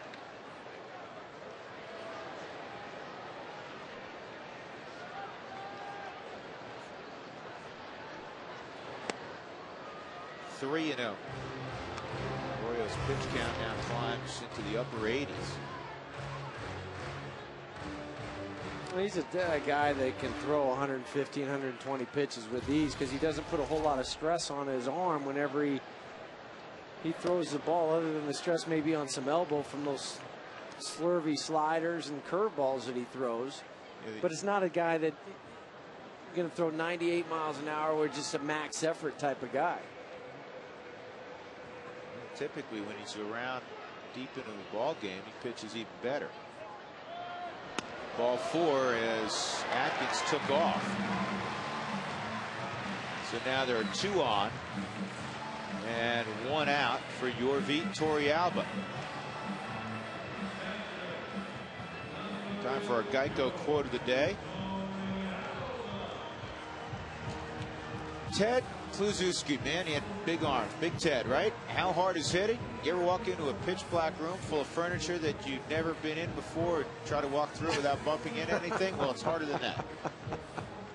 Ted, could you come up with a different analogy to make the same point? Former Red. Never quite heard it that. Big clue. Before. Let's see if Yorvit can extend his hitting streak. He's 0 for 2. Caught looking in the second inning, then hit a line drive to center field. 16-game hitting streak, best by a catcher this year in baseball. Joe Mauer seems like he has every offensive record going for catchers of late. He missed the first month of the season or so. Yep. This is a double play ball. The Reds turn it over. We are through 6 innings. We turn the page to inning number 7. Rockies 2, Reds nothing.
Oh! Here, try that again. I almost had that. That was like a catcher's pop-up.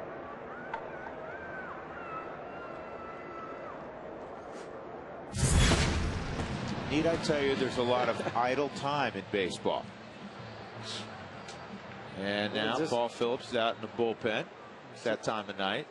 Just in case he might have to get a couple guys going. Alan Embry has 2 things going against him. He's left-handed, and he spent a lot of time out in the bullpen.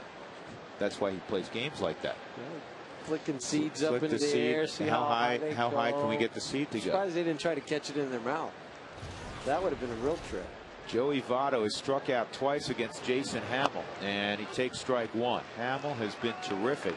But keep in mind, this is just a 2-run ball game because Bronson Arroyo quietly has done a very solid job. He gave up 2 runs in the 3rd. That's it. Yeah, that's the thing you kind of forget about in all of this, the way really both pitchers have been thrown.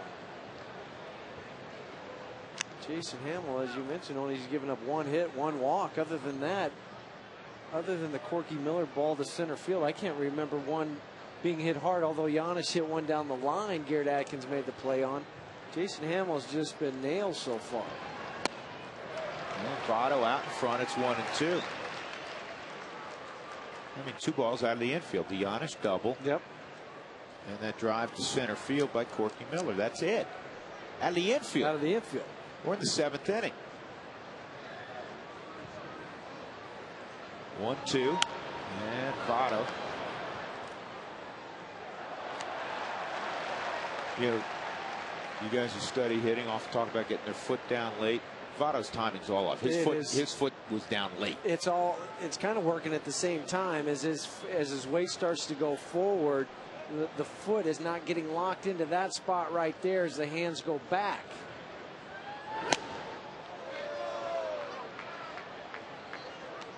Good pitch. A very good purpose pitch. It doesn't have to be so much inside, but the way you have to raise your hands up. Now you can do a multitude of things. Go back inside again if you want. You can throw the hard slider to strike him out like you did earlier in the ball game. And he got him for a 3rd time. What great location. And Joey Votto is the best hitter in their lineup, along with Brandon Phillips, who's coming up right now. And Votto has 3 punch-outs, got the hat trick. That was all set up with that fastball right before that. Stand him up, throw the curveball. 7 punch-outs for Hamill. Time for our Excel Energy fun fact. A rarity since 1974. It's just the 3rd time a player hit his first big league home run off a pitcher facing his first big league batter. That was last night when Eric Young homered off left-hander Pedro Viola. Phillips takes a strike. Energy Star Appliances can save you up to 30% or more on your energy costs. Find out how you can be a star at responsiblebynature.com.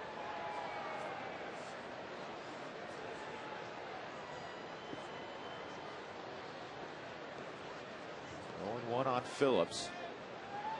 And that's foul. Hamill with those 7 punch-outs matches his season high. Last night, Jason Marquis, who pitched a wonderful ball game and winning his 15th of the year, pitched into the 8th inning. He struck out a season-best 7. Well, when the pitchers needed to step up, they did. Marquis last night. Tonight, Jason Hamill. That's 7 strikeouts. He also had that back on July 18th at San Diego. 1-2. Textbook job there, Torreal, but nobody on base, but stay in good habits. Burying his chest on that breaking ball. Right, but you don't know as a catcher. Well, you can't wait until is he going to swing? No, you got to play it like he's going to swing the whole time.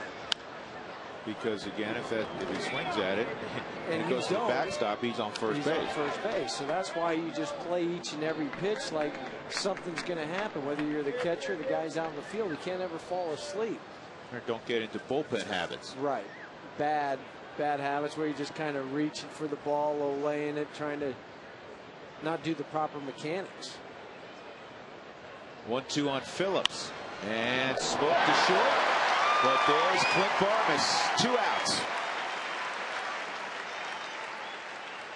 We talk about the fielders being on their toes. Well, Clint was already kind of leaning that way. He read the pitch to see what it was and saw that it was going to be a slider. What's Phillips going to do with the slider? He's probably going to go out and hook it.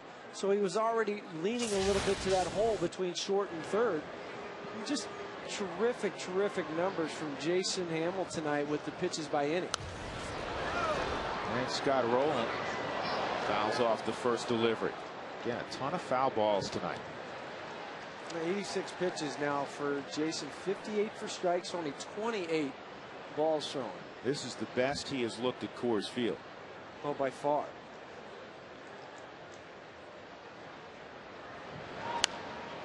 And he's beating guys, too, with that fastball. And those are 2 fastballs that beat Scott Rowland. The other thing that's helped, right there, 16 first pitch strikes out of 23. So he's working ahead most of the time and sitting there going, okay, now what am I going to have to throw? Or as a hitter, what am I going to see? And Jason Hamill, I can throw whatever I want. We've talked a lot lately about the fact that the Rockies, for just their 2nd time in franchise history, and the first time when it includes 4 starters, have 4 pitchers with at least 10 wins. Hamill has 8 wins, so I mean he has a great opportunity before the end of the year to hit double figures. Hopefully he gets his 9th tonight. Here's the 1-2. Got him. Pitch in the dirt. Roland doesn't even want to go to first. Torrealba comes over, gently tags him, and the beat goes on for Jason Hamill. What an amazing performance through 7 innings. 2-0.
Gans throws to first, did that yesterday. Got a fast guy too in Brandon Phillips easily. That was the Frost Brewed Coors Light Freeze Cam. And here's Barmas leading things off, takes high ball 1 for Bronson Arroyo. Rockies ahead 2-0. They scratched out 2 runs in the 3rd. Eric Young Jr. led it off with a single. Gonzalez followed with a single. 1st and 3rd, Seth Smith hit a deep fly to center for 1 run. And then Garrett Atkins, a 2-out base hit to drive in the 2nd run. 5 hits for the Rockies, just 1 for the Reds. 2 base runners for the Reds. A Giannis double in the 1st, and then a walk in the 5th inning by Jason Hamill to Vladimir Ballantyne. That is the entirety of the Reds offense this evening. It sure would be nice to also scratch out another run on the other side. Give Jason Hamill a little bit more breathing room. Yep. And Hamill, in terms of pitch count, keeps going. He's easily in line to work the full thing. Barmas is gone. And here comes Jason Hamill. Listen to the crowd.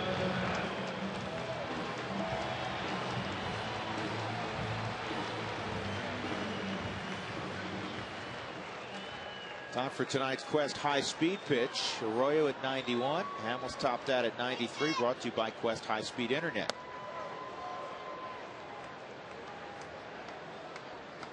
Hamill twice has hit it on the ground to 2nd. By the way, Ubaldo Jimenez moving around better today. This ball's hit in the air pretty deep left center field. Long run for Stubbs.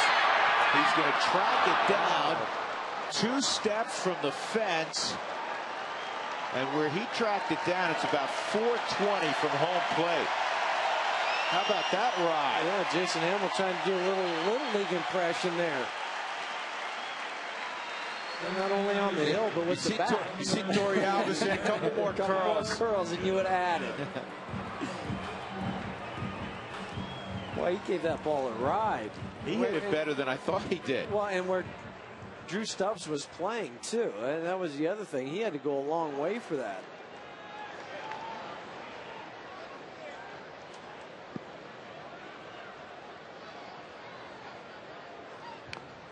as the bunt attempt goes foul. Check in with Alana Rizzo with tonight's great Colorado Payback Sideline Report. Alana. All right, thanks very much, Drew. Really quickly, Jason Hamill coming into the dugout got a standing ovation, people clapping, had a huge smile on his face when he was greeted by his teammates. But great Colorado Payback is all about EY Jr. I asked him if he was able to get the baseball from his first home run yesterday. He said, I did. I met the fan. I signed another baseball for him. I said, you must have talked to your dad after you hit that after the game. And he said, absolutely. He was at the ESPN studios in Connecticut getting ready to go on the air, and they just joked with him because they said, you know, it took EY Sr. 39 games to hit his first one. EY Jr. just 11. A great deal for the entire family, especially the grandparents, to see both of those guys be able to do it, guys. You bet. Big night for EY, and tonight he's had a nice night. 2-0 as we go to the 8th.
Home runs, maybe second in ribbies.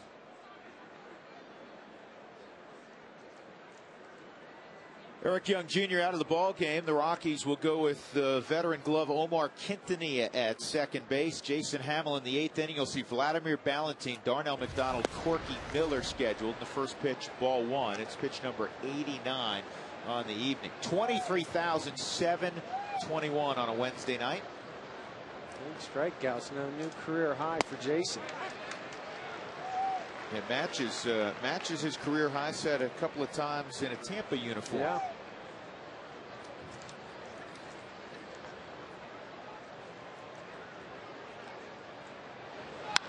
Ballantyne pulls it down the line. This is going to run to the corner. And Vladimir's going to have a leadoff double here in the 8th inning. If you're traveling and can't see your Colorado Rockies on FSN Rocky Mountain right here, you can follow the game on your iPhone and iPod Touch with MLB.com at Bat 2009, featuring play-by-play, real-time box scores, and video highlights. Visit ColoradoRockies.com on your iPhone or iPod Touch to purchase today. Ballantyne has reached twice 2 of the 3 base runners tonight for Cincinnati. A walk and now a double. Darnell McDonald steps up and he takes inside, ball 1. Ground ball to second and a strikeout. Joe Beimel and Rafael Betancourt up and tossing out in the bullpen for the Rockies. If your windshield's chipped or cracked, call Colorado's #1 team, Elite Safelite Auto Glass, 303-287-5000, online at safelight.com.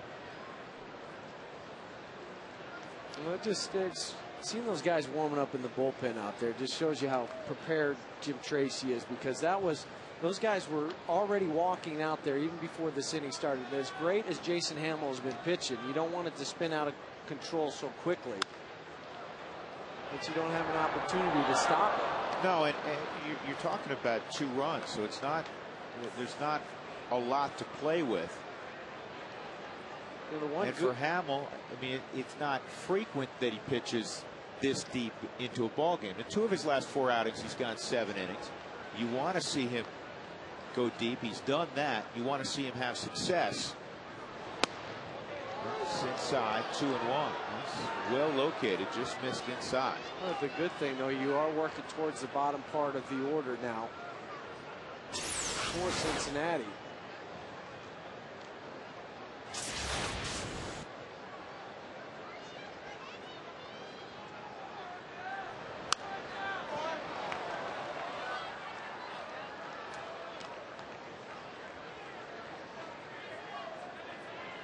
Two runs, 5 hits for the Rockies, no errors.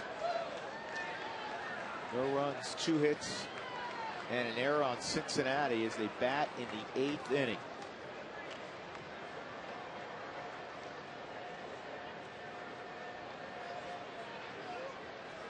Two-two, and that's down the line. That was a hanging breaking ball. Coming in to score is Ballantine, and Darnell McDonald has his first hit in his hometown. And now the tying run is at second base with nobody out. And just a hanging curveball, a little bit like what he threw to Giannis back in the 1st inning. McDonald's just drove it right over the head of Garrett Atkins at 3rd base.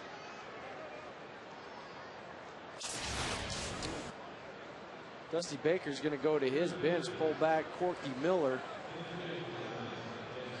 and send up Drew Sutton. On the left side, he is hitting 182 with 1 home run and 4 RBIs. Did have a pinch hit base hit last night. Well, let's see how he plays this. If he's having Sutton bunt, you know, they don't have that deep a bench. They haven't pulled a lot of minor leaguers up. Why not? Why not? Yeah, he may not. Well, he is bunting. I was thinking, why not put a pitcher up there? Yeah, it does seem a little strange too, because Sutton is your only switch hitter that you have on your bench. The number's not too good for Sutton. Then one of the 2 hits, as I mentioned, was in last night's ball game. Or if you're going to bunt, I'm sure Corky Miller, he's a catcher. Catchers are typically pretty good bunters. Got him. Throw to second, and a good job by Barmes. You know, all he was trying to do is keep that from going to center field. That was, as a shortstop or a second baseman, you just want to make sure that doesn't get by, and he just laid all out just to keep that ball from going into center field. First of all, you're trying to fight the runner getting over to the bag, and then you've got to worry about him sliding back. That ball's cutting on you a little bit, but you're able to stop it to keep it right where it's at.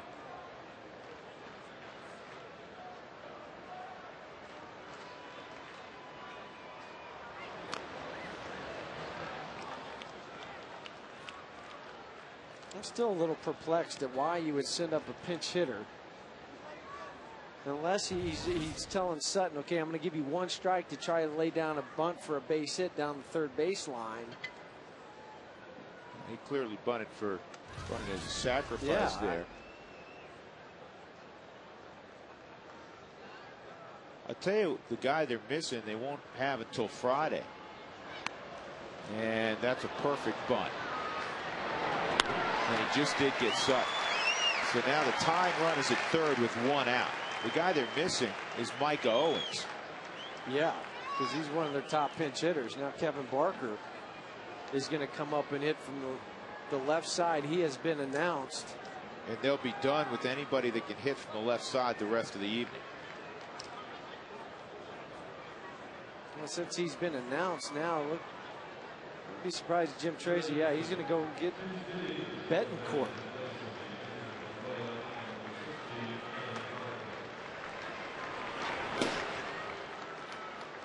I'm sure the reason he's getting Betancourt because he likes this matchup a little bit better, because if you go to the lefty, they could bring in Johnny Gomes, the right-handed hitter. The only power guy they have left on the bench. Tremendous performance tonight by Jason Hamill. He departs with a 2-1 lead. Runner at 3rd, 1 out in the 8th inning.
by the Great Colorado Payback, reuniting you with your money.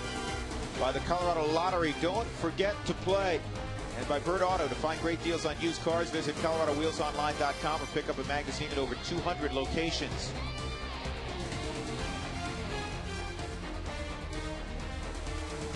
Tight one at Coors Field, 2-1 Colorado, top of the 8th inning, 1 out.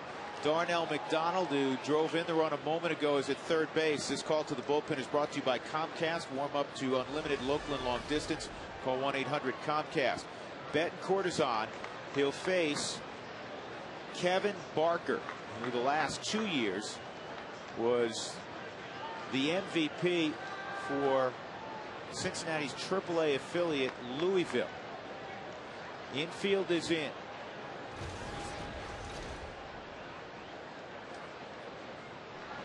And the fastball's ripped for a base hit, and we've got a tie game.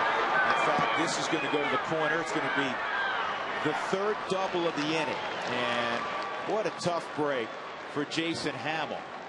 Now the Rockies are in a 2-2 ball game late. Hamill, who could not have pitched better, is going to get his 4th straight no decision. First pitch fastball for Kevin Barker, now 6 for 14 as a pinch hitter. Tried to come inside. That's right where Yorvit wanted the baseball, but Barker is so quick to the inside part of the plate. Not much of a leg kick or anything like that. Just pulls those hands in and rips the ball to right field. And now if you're Rafael Betancourt, you got to bear down, get out of this inning, and keep it a tie ball game. 4 hits tonight for Cincinnati, all doubles. Last night they didn't have any extra base hits. Stubbs is 0 for 3.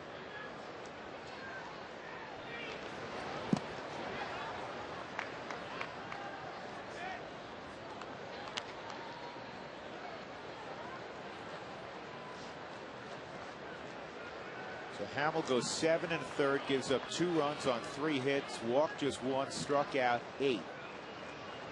Threw 101 pitches for the ball game. The Rockies offense has not done much with Bronson Arroyo, who's now out of the game. Well, maybe they'll have a little bit more luck against Arthur Rhodes. Well, they had plenty of success 2 days ago when Arthur Rhodes came on. He pitched an inning, gave up a couple runs, 2 hits, and walked a batter during his appearance.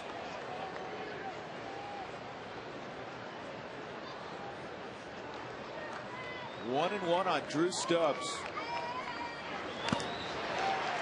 Foul ball off the chest protector of Torrealba. Ouch. Monday Cam get a good look at this. No, it wasn't the chest protector. I thought it was the chest, but the way he put his head down, it looked like it was on the chest. We've seen a couple tonight. One off the one plate umpire Jeff Kellogg, and then that one off Yorvie. The foul tip that put Hannigan on the disabled list. He had a bad neck already, and then he got a concussion on a foul tip. It came so hard off his mask, it bent the metal. Well, just so, I mean, sometimes those balls are coming off the bat harder than what they're throwing in, so you're talking about maybe 110, 120 miles an hour. Slider, 2-2.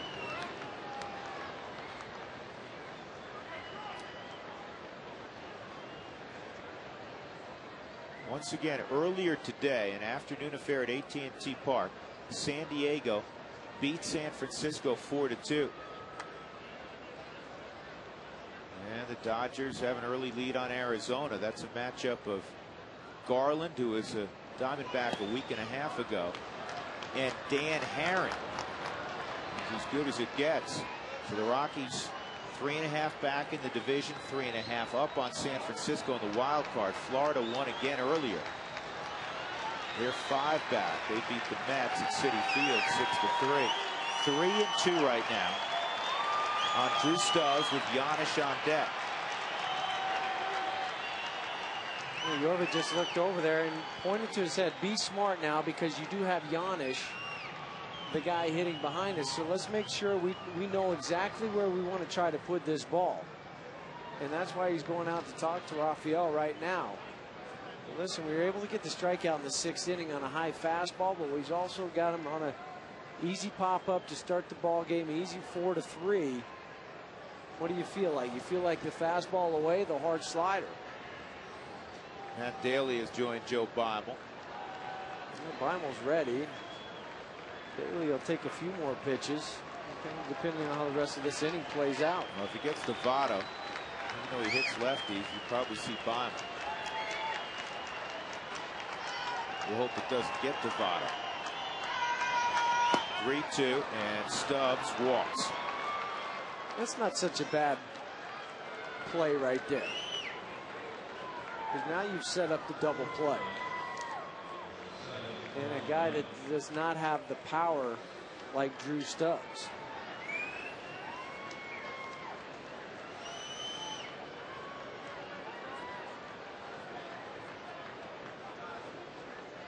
So Paul Giannis, a double, ground ball to short, ground ball to third. Robbed of a hit last time up on a great play by Garrett Atkins. First and second, one out. He was right on that fastball, but that might be the best one he gets. Outfield now for the Rockies have really swung around, playing him to the opposite field. Carlos Gonzalez out in center field. You can see he's about 15 feet on the second base side of dead center field.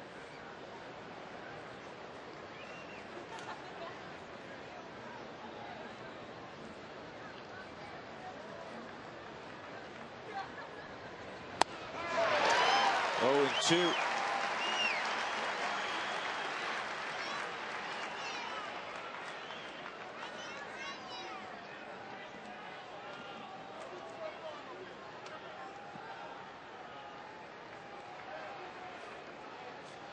Giannis, another one of those products of Rice University. Great academic school, tremendous baseball program.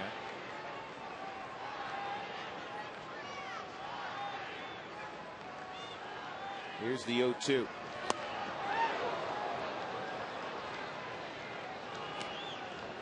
quite where whoever wanted that ball. He wanted it up. See if he could swing through it up into the zone, not inside. A guy like Giannis, to me, when he looks like he's just trying to hit the ball the other way, trying to stay in the ball, inside the ball. It's easier to do with the pitch in. If you go away, you feel like you got to reach for it a little bit more. Popped him up. Barmes calling for it. Infield fly rule is in effect. 2 outs. And now we'll see Joe Beimel, as you talked about, Drew, to come in and face Joey Votto.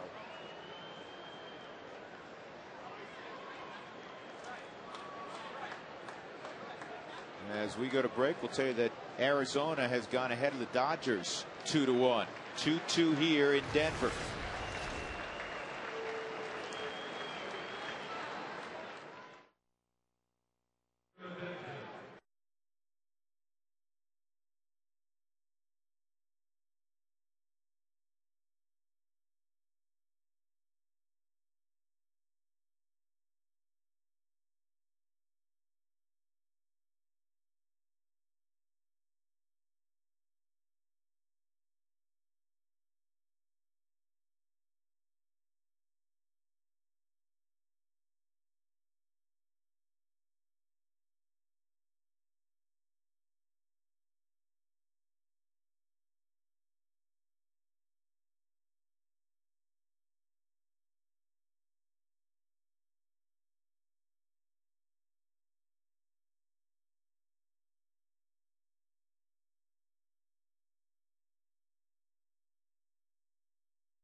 spot, even though I did it yesterday too. Hey, have you seen that glove loogie in the equipment room? I put some on my glove. I don't know. It softened it up a little bit. Paul Phillips wearing the mic. He was involved in warming up Joe Beimel. Beimel's in the game, 2 outs in the 8th inning. The Reds have tied it up with 2 runs here in the 8th. Joey Votto with runners at first and second. He's in a prolonged slump. 3 for his last 35 at the plate. 0 for 3 tonight, 3 strikeouts, but a dangerous, dangerous bat. He's their 3-hole hitter. And Beimel misses with the sweeper. Well, Joey Votto in his career against Joe Beimel, 1 for 3 with a home run.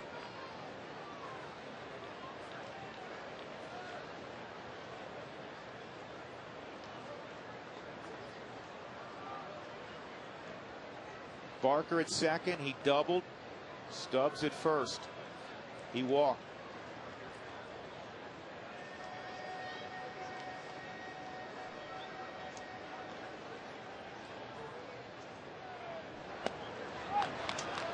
Two and out. Yeah, Phillips on deck. Beimel's there for 1 hitter. Yeah, that's all. That's why Matt Daly, we saw him up earlier in the ballgame. He's still out and tossing out in the bullpen. If something happens, he's going to come in and get Phillips. So Beimel can get Joey Votto right here.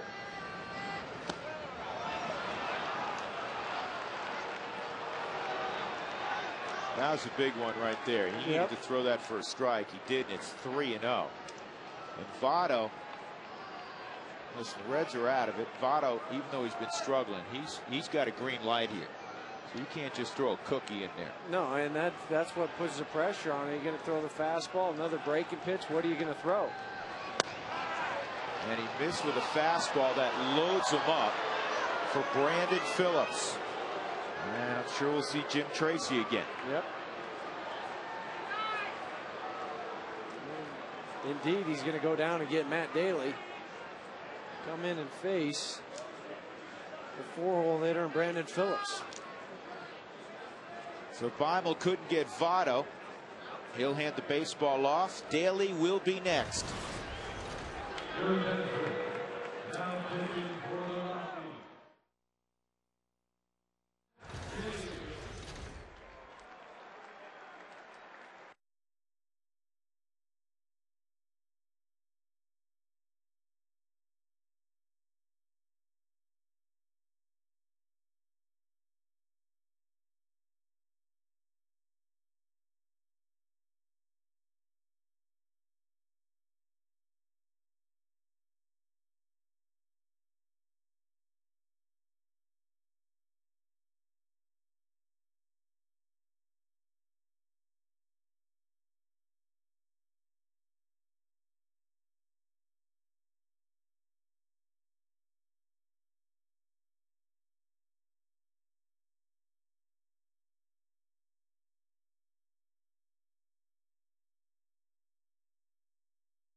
Well, that gentleman wearing a University of Colorado t-shirt, 30 minutes before every Colorado home game. Make sure you join us for Football Rundown presented by Toyota. 30 minutes before every ball game. Get exclusive interviews, analysis, and a breakdown of the Buffs' next matchup with all the excitement of college game day. Football Rundown presented by Toyota. Again, 30 minutes preceding every Colorado home football game. This call to the bullpen is brought to you by Comcast. Call 1-800-COMCAST. Matt Daly inherits a very difficult situation. The ball game is tied at 2. We're in the 8th inning. There are 2 outs, and the cleanup man with the bases loaded is at the plate, Brandon Phillips. We saw the at bat that Brandon Phillips put on last night against Betancourt in the 8th inning, where he was just able to foul off a lot of different pitches. Such a clutch hitter. Daly misses. It's ball 1. Daly has allowed righties to hit just 185 against him.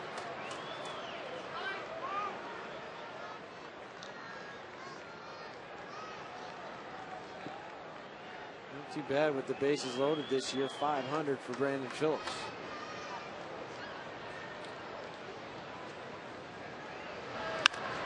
Down the line, that hit him in foul ground, didn't it? That nailed the runner at third, Barker. That's why you're in foul territory. Exactly. You always lead in foul ground. That hits him in fair territory. It's inning over. Yep. I guess it wasn't. Oh, it didn't hit. Close. No. It I looked thought like it. You know what? The way he reacted, we swung our heads quickly. I thought it hit him.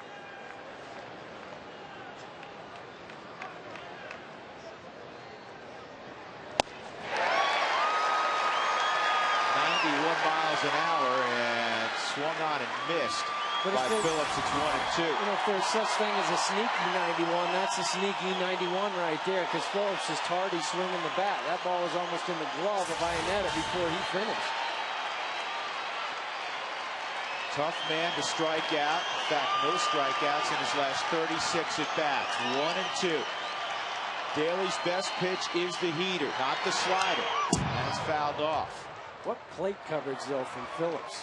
Is that was exactly over that plate? Yeah, exactly where Torrealba wanted that baseball. And right out on the other side of the plate. That ball, I mean, that ball is right there, folks. It's not even close to being on the plate.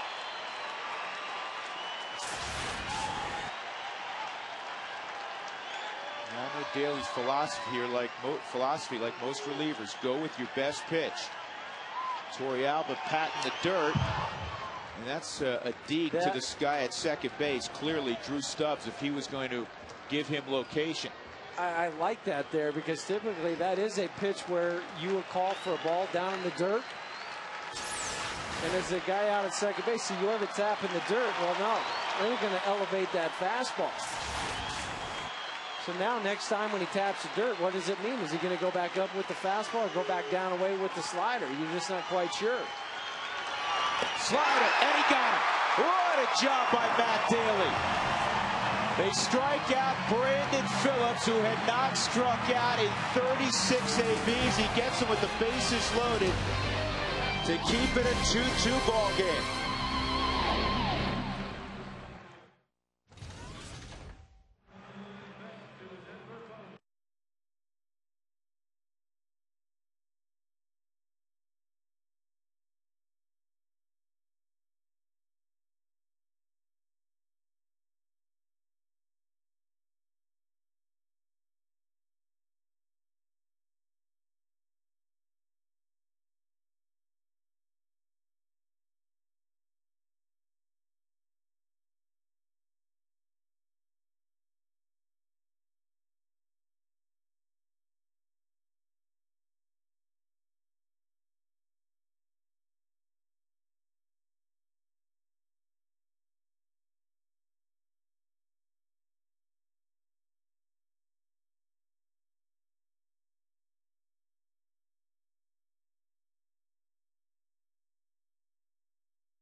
AT&T, the nation's fastest 3G network. AT&T, your world delivered. A couple of changes for Cincinnati. They have a new battery. Ryan Hannigan off the disabled list, where he was suffering from a concussion. He is in the ball game behind the dish, and the longtime veteran, former teammate of my partner Jeff Houston, Arthur Rhodes, is in, and Carlos Gonzalez at the plate. He lays down a bunt, but it turns into an easy play for Joey Votto. The right idea, just bad execution. Arthur can't get off the mound quite as good as he used to, but fortunately that ball was popped up. Easy play for Joey Votto.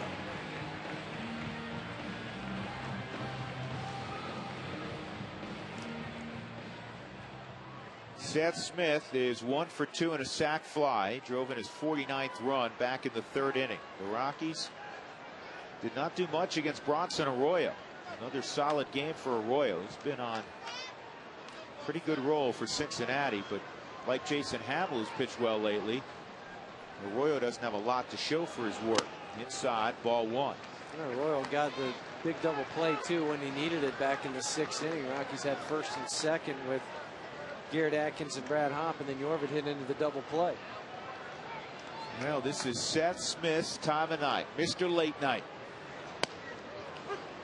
1-1. 7th inning on. He's hitting well over 350. Close and late, he's hitting 388.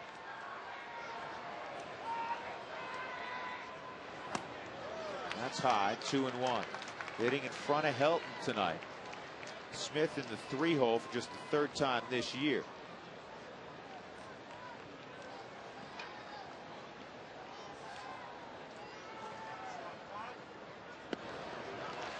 That's where he, to me, Seth has really improved left on left, laying off that hard slider down and away from him.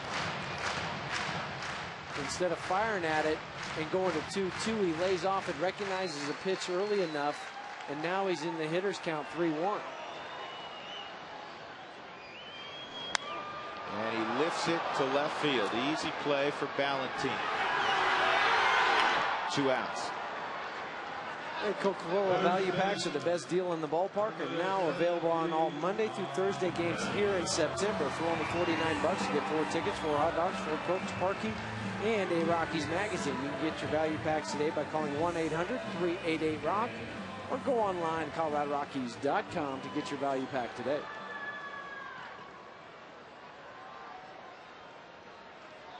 Helton is 1 for 2 with a walk.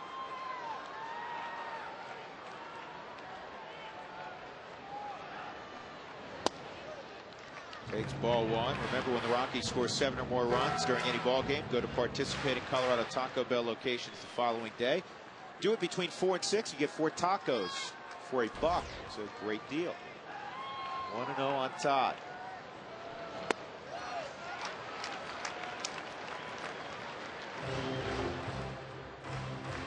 Typically, in a tied ball game in the 9th, you bring in your closer. And there is Franklin Morales. We might see what happens tonight, though. As Murray pitched a couple ball games in a row. And another base hit for Helton.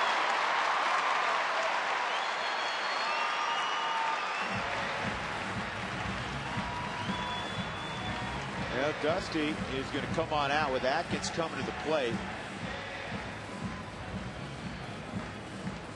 He's got Nick Massett, a right-hander, and that's who he wants. And he's got a couple other lefties out in the pen to back Massett up if he has to, with the lefty Brad Hopp following Garrett Atkins. So Arthur Rhodes gets 2 outs and gives up the knock to Helton. 2-2 in the 8th.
4-2. So the Rockies lead the wild card by 3.5.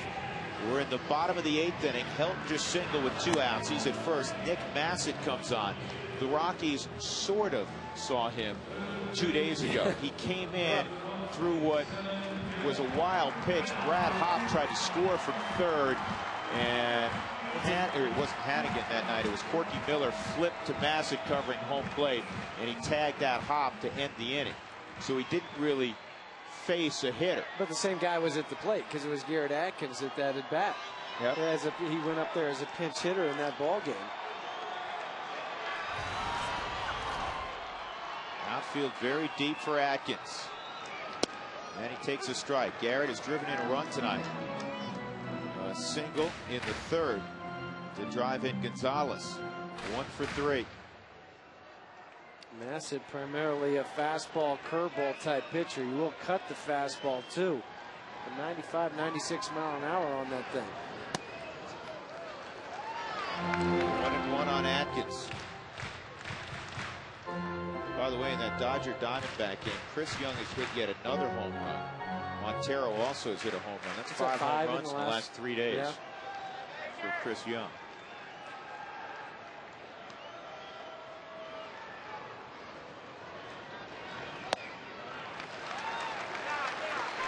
I always try to throw a couple breaking pitches, and they're just not working at altitude here. So you're Garrett Atkins. You sit dead red right on that fastball and drive it into a gap. And Atkins in years past has gone well. He's worn out that right center field gap.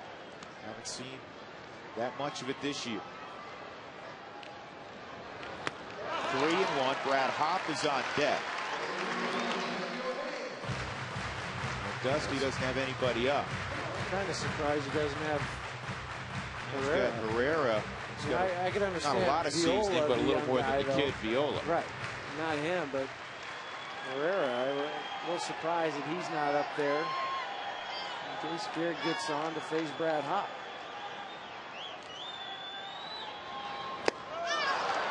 Three and two. Well, one thing it does now, it allows Todd Helton to get a little bit of a running start over at first base. They will continue to hold him on because it is a right-handed hitter at the plate. If it was lefty, you'd see Joey Votto back further. But a right-handed hitter, a lot of times the manager will keep that guy at first base so he doesn't get quite the walking lead.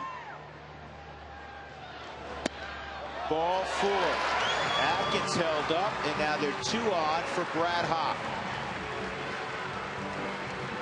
Looking at Dusty Baker off camera, he just slapped the top of the rail in a combination of disgust and disappointment.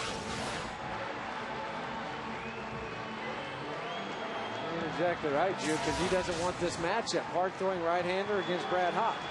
And this is a move I was wondering if Jim Tracy was going to make. And it's risky anytime you take Todd Helton out of a ball game, defensively, offensively, especially with 2 outs. But he wants Dexter Fowler to run with Hopp up there on a base hit. But that's why he waited till he got to second base. You take him out too early, and all of a sudden something happens, and he's still at first base. Well, now with a little bloop or anything, you got a chance to score. High, ball 1. That's 4 breaking pitches that Massett tried to throw. He's got none of them over for a strike. The hitter, that's you have to have that in your mind, saying, okay, you can't get a breaking pitch over. I'm sitting on a fastball. I'm gearing up. I'm making sure I get my load, everything right. Brad in his career has thrived in these situations. Ball 2.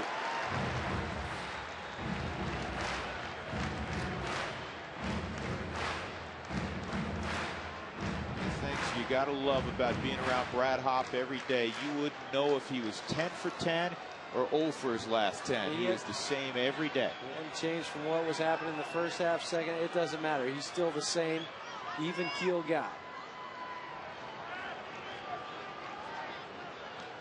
Here's the 2-0. Up the middle, but playing up the middle is Giannis. He was playing right up the middle. Otherwise, that is a base hit, and the Rockies take the lead. We'll go to the 9th, tied at 2.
They've had all doubles tonight, picking up those pair of runs. And I will say this, Drew, I feel a kinship with the new second baseman that's just checked into the game tonight, because he and I played for the same college coach in Rich Hill. I played for him at Cal Lutheran. He played for him at the University of San Diego. So I feel a bond here with the new player for the Rockies. Well, the guy you're alluding to is Mike McCoy. Omar Quintanilla moves from second to third.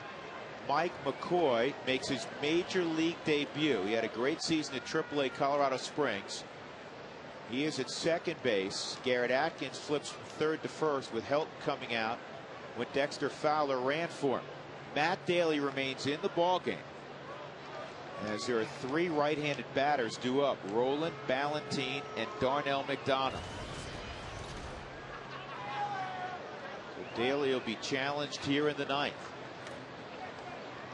Roland is 0 for 3. I'm not surprised that Matt Daly's still out there.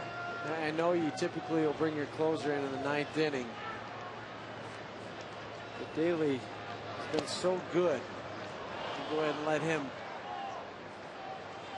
pitch this ninth inning, and then the pitcher spot is due up third next inning, the bottom half of this inning.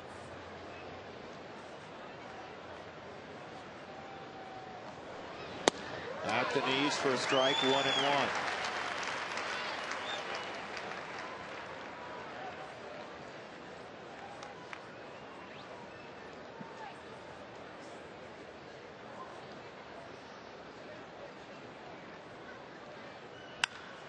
This is hit to deep left field, and it's gone.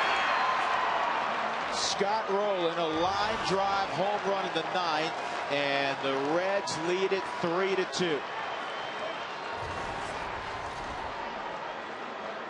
His second home run in a Reds uniform.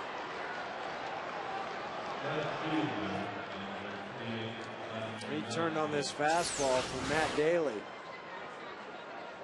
That just really missed his location. He just turned those hips and got those strong arms and hands through.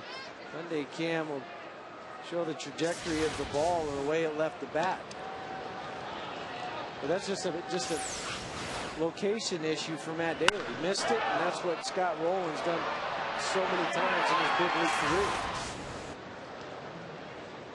Now Vladimir Ballantine, 1 for 2 and a walk. 5 hits tonight, 4 doubles, and a home run for Cincinnati. And now you're going to see Francisco Cordero in the ninth inning. Something the Rockies obviously avoided the last 2 days when they had the lead. The one thing you do have if you're the Rockies, you still have Jason Giambi to be able to go up against Frankie Cordero from the left side. The Rockies will be in the bottom portion of their lineup. 1 and 2.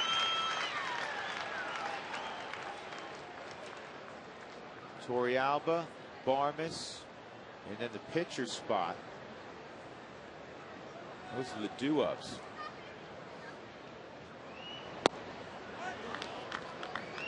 The Rockies have only one left-handed bat available, Giambi. Quintanilla is already in the game. Fowler has been used.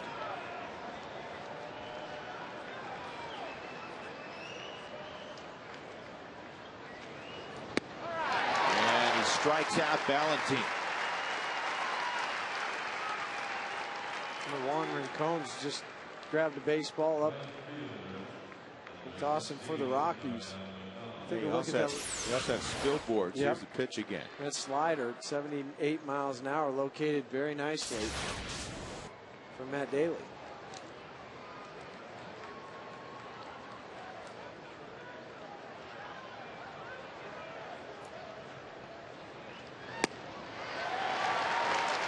Darnell McDonald is 1 for 3, but it was a big one. He doubled last inning,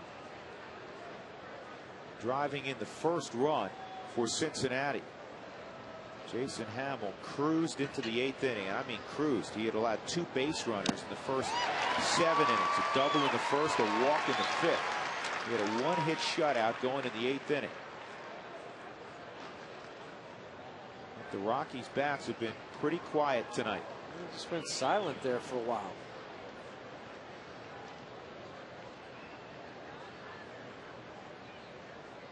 Here's the 0-2 on McDonald, and he strikes him out. The Rock-Ken's Conference Center, Coors Field, is available for all your game day or non-game day meetings. Groups of 25 to 200 will enjoy the views of the city as well as the ball field from this unique meeting place. Call 303 Rockies for more information.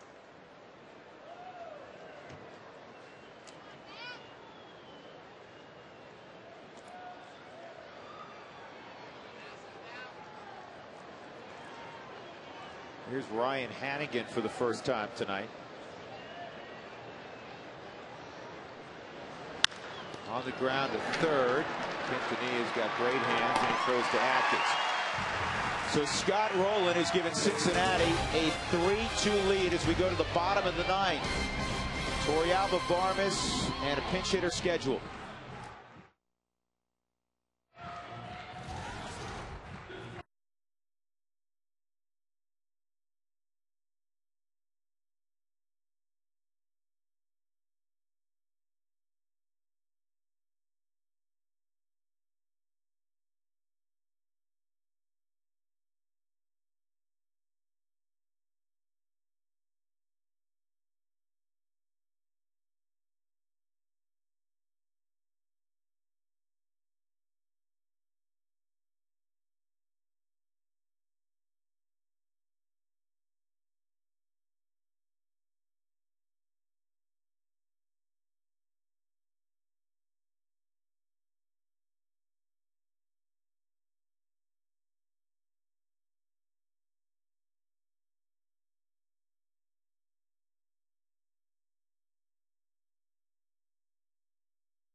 This copyrighted telecast is presented by authority of the Colorado Rockies and may not be reproduced or retransmitted in any form. The accounts and descriptions of this game may not be disseminated without the express written consent of the Rockies. Bottom of the ninth inning, here's the situation. The Rockies ahead 2-0 most of the night, now find themselves down 3-2. Francisco Cordero, a veteran closer, is in the ballgame. Now, he's good, but he is a guy that has caught some up. League's hitting just under 240 against him. He will walk about 4.5 batters per 9 innings. So this is not by any stretch automatic. And Cordero at different points in his career has been looked upon as automatic, but I don't think you look at it that way anymore. No, and he's lost his closer's role at different times in his career because he's been erratic. Right-handers this year hit 255 with a couple bombs off of Cordero. And here's what the Rockies have up. They have Torrealba, Barmes schedule. You have one left-handed bat, Giambi. You know that card's in all likelihood going to be played at some point. You also have Spilborghs. Now, Barmes struggling with the bat. Barmes. Right. If Torrealba reaches, you want to move him to second base. You can bunt him and then bring up Giambi. If something happens, if Torrealba gets out, then you can send Giambi up next. This is in the air to right on the first pitch. And now, let's see, is it going to be Barmes? Yep, it'll be Barmes hitting against Cordero. Maybe goes back to those numbers I talked about, 255 against Cordero from the right side. Giambi's ready. He's ready to go with the pitcher spot due up next. Well, this game will not end without Giambi getting a shot. Barmes takes a strike. He's 0 for 3. Did reach on an error back in the second inning. Cordero owns 244 career saves.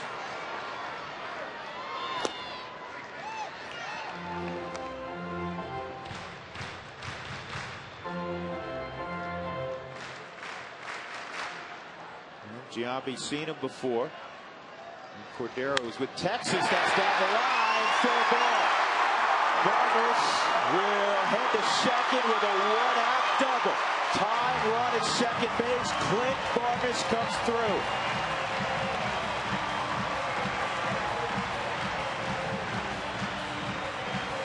And did he ever? 27th double this season now for Clint Vargas. And don't throw him a fastball down and in. And that's exactly what they did. Hyundai Cam shows how he'll just get those hands through the hitting zone as quick as anybody on that inside third, and then it kicks off the wall. They would not even have had him at second base. Let's see how Dusty Baker, just looking at this, see if he might walk Giambi. I know it put the winning run on, but it also sets up the double play. Giambi takes ball one. One of the things you love about Giambi, he understands situations. Forget the 408 career home runs. He's not thinking about a walk-off here. He's thinking about one thing, driving the ball to the middle of the field and getting Vargas home. 2-0. Yeah, Spielborg's out on deck for Quintanilla. I was talking to him around the batting cage yesterday, and he said, man, I just love hitting here. Jason Giambi was saying that because he goes, you look out there and you just feel like there's so much open space. I don't have to pull the ball. I can hit it wherever it's pitched. 3-0. And true to his Oakland form, his New York Yankee form, he won't expand. 3-0. He'll pass the baton if necessary. Ball four. So Giambi walks. Cordero pitches around him, which I guess from his standpoint, he looked in the on-deck circle. He knows he's getting a right-handed bat. And it sets up the opportunity to turn two. And you'll get Giambi off the field, and you're going to get Jason Marquis to run. You know, one of the things I was thinking about that you could do is run Matt Merton. Merton really runs well. He does, and it's one of those situations, too, though. You want to make sure that you have a guy maybe left to play still. In extra frames. Yeah, you're starting. That's one of the things that, obviously, I know the philosophy of Jim Tracy. Try to win it nigh. He learned that from Felipe Alou when they were together in the Montreal organization, and he worked for Felipe. And the only reason I say that, though, because you got Ian Stewart with the bad back and you got Troy Tulowitzki. You've already used Dexter Fowler, so that really only leaves you Paul Phillips and Chris Iannetta, two catchers. Spielborgs has been a hero before, recently. Outside, ball one. 2 on, 1 out. A hit'll tie it. A gapper could win it.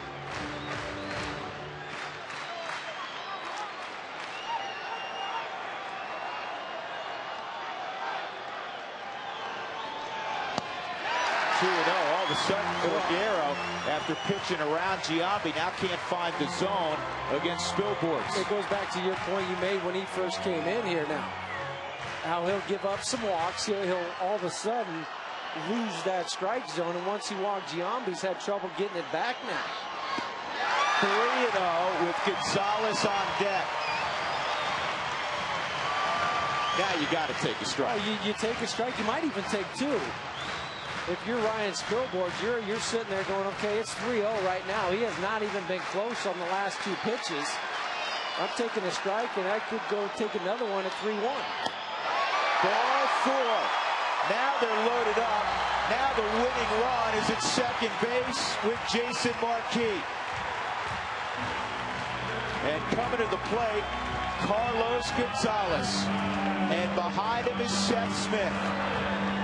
Right off camera, I was looking down into the dugout just a second ago. You mentioned Jason Marquis. Tommy Runnels was down there and telling Jason Marquis to freeze on a line drive. Yeah, he's a good athlete, good base runner, all that. But sometimes you get amped up in these situations. You want to make sure that, yeah, you're the winning run, but don't get doubled up. That's the biggest thing as a base runner right now. Do not get doubled up. Gonzalez 1 for 4.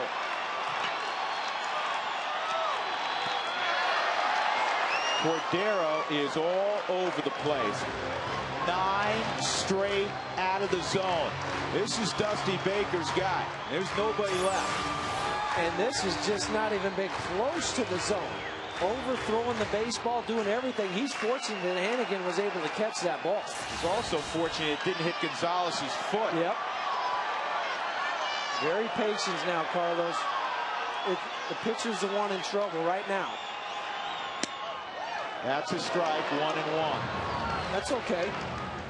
You know, he told me something, Gonzalez, very interesting a few days ago. Since he's been about 8 years old, growing up in Venezuela, he was so gifted. He was always playing on national teams. So he's been, yeah, this is the big leagues, but he's been in a lot of pressure situations playing for his country. 1-2.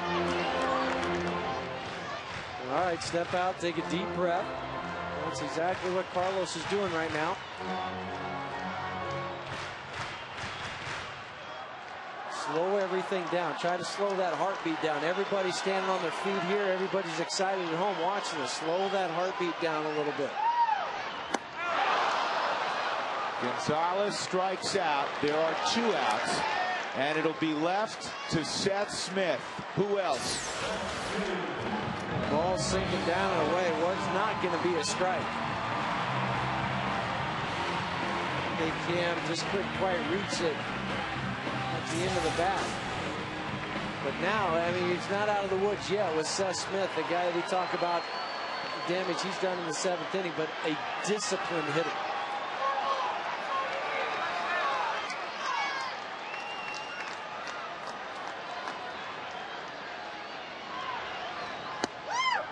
Smith takes a strike.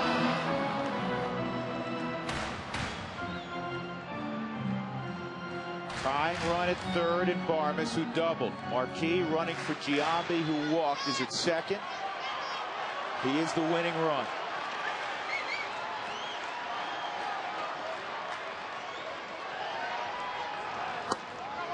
One and one.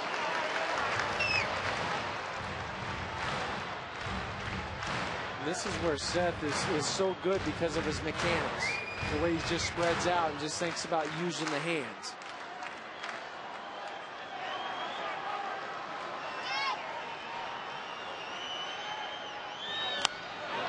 That's 1-2. 97 miles an hour on that last fastball by Cordero.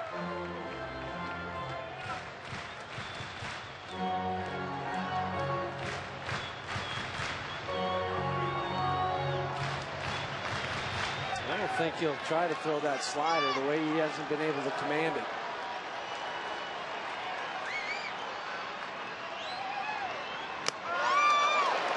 Again, almost had his left arm pulled out of socket reaching that. It's 2-2. It's cat-like reflexes to be able to jump up there and get this ball.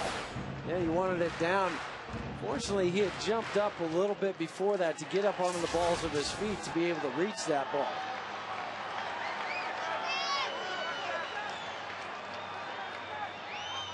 Two and two on Mr. Late Night, Seth Smith. Down the left field line, well out of play.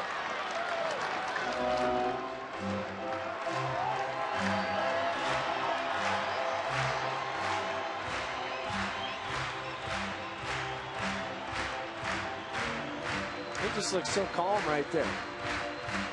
Good. Home. He's more calm than I am. Guarantee you that. Good swing. Yes, it was. Starting to get a little bit of that timing of the 97-mile-an-hour fastball. But that goes back to the point of not being able to throw an off-speed pitch. You're afraid if you bury it, it might get by the catcher and allow that tying run to score. But Darryl, if he's going to get beat, he's going to get beat with the heater.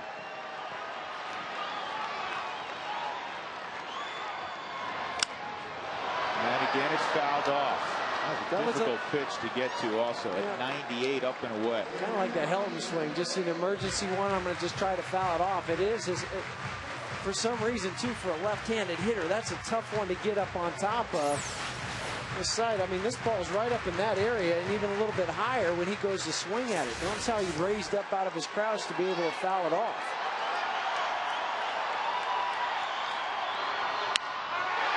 Up the middle, smothered on through. Marquis being sent home. He's going to score. Rockies win it. Smith has done it again.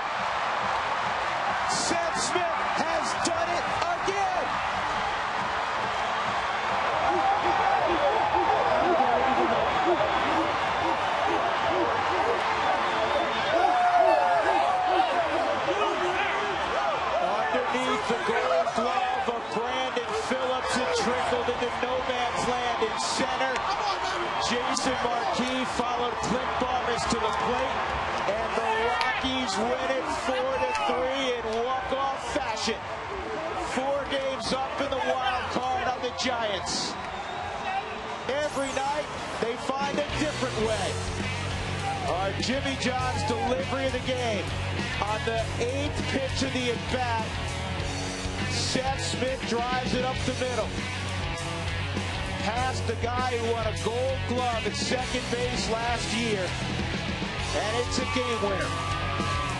Unbelievable. He's unbelievable, and this club is unbelievable. The Rockies are 80-60.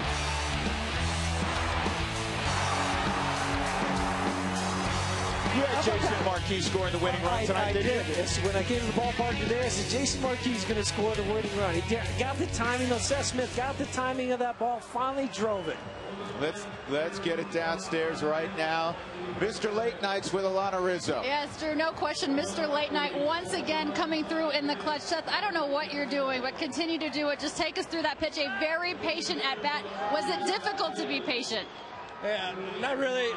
Bases loaded, and he wasn't, his control was a little off, so I figured he was going to come with fastballs. And finally got one over. A couple of them I could have hit, but I fouled them off, and then I hit that one off the end a little bit, but just enough to get it up the middle. I know that accolades don't mean anything to you personally because you're all about the team. You're a team guy. National League reigning player of the week, but how much confidence do you have coming up to the plate just because of the success that you've had recently? Baseball's a real humbling game, and I'm just going to ride this while I can, and just go out there and try to put good at bats together and try to stay even keel. Even keel with a bunch of shaving cream in his face. Seth Smith guy, Mr. Late Night. Enjoy this one with your team. Spilly? Yeah, it was Spilly. You can go get him back. Who's just shaving cream? Oh, man. He'll enjoy that all the way up to the clubhouse. Seth Smith comes through a 2-run walk-off single. The Rockies beat the Reds. They're 8-1 on the homestand. And they're 4 up again in the wild card. We're back with the post-game report next.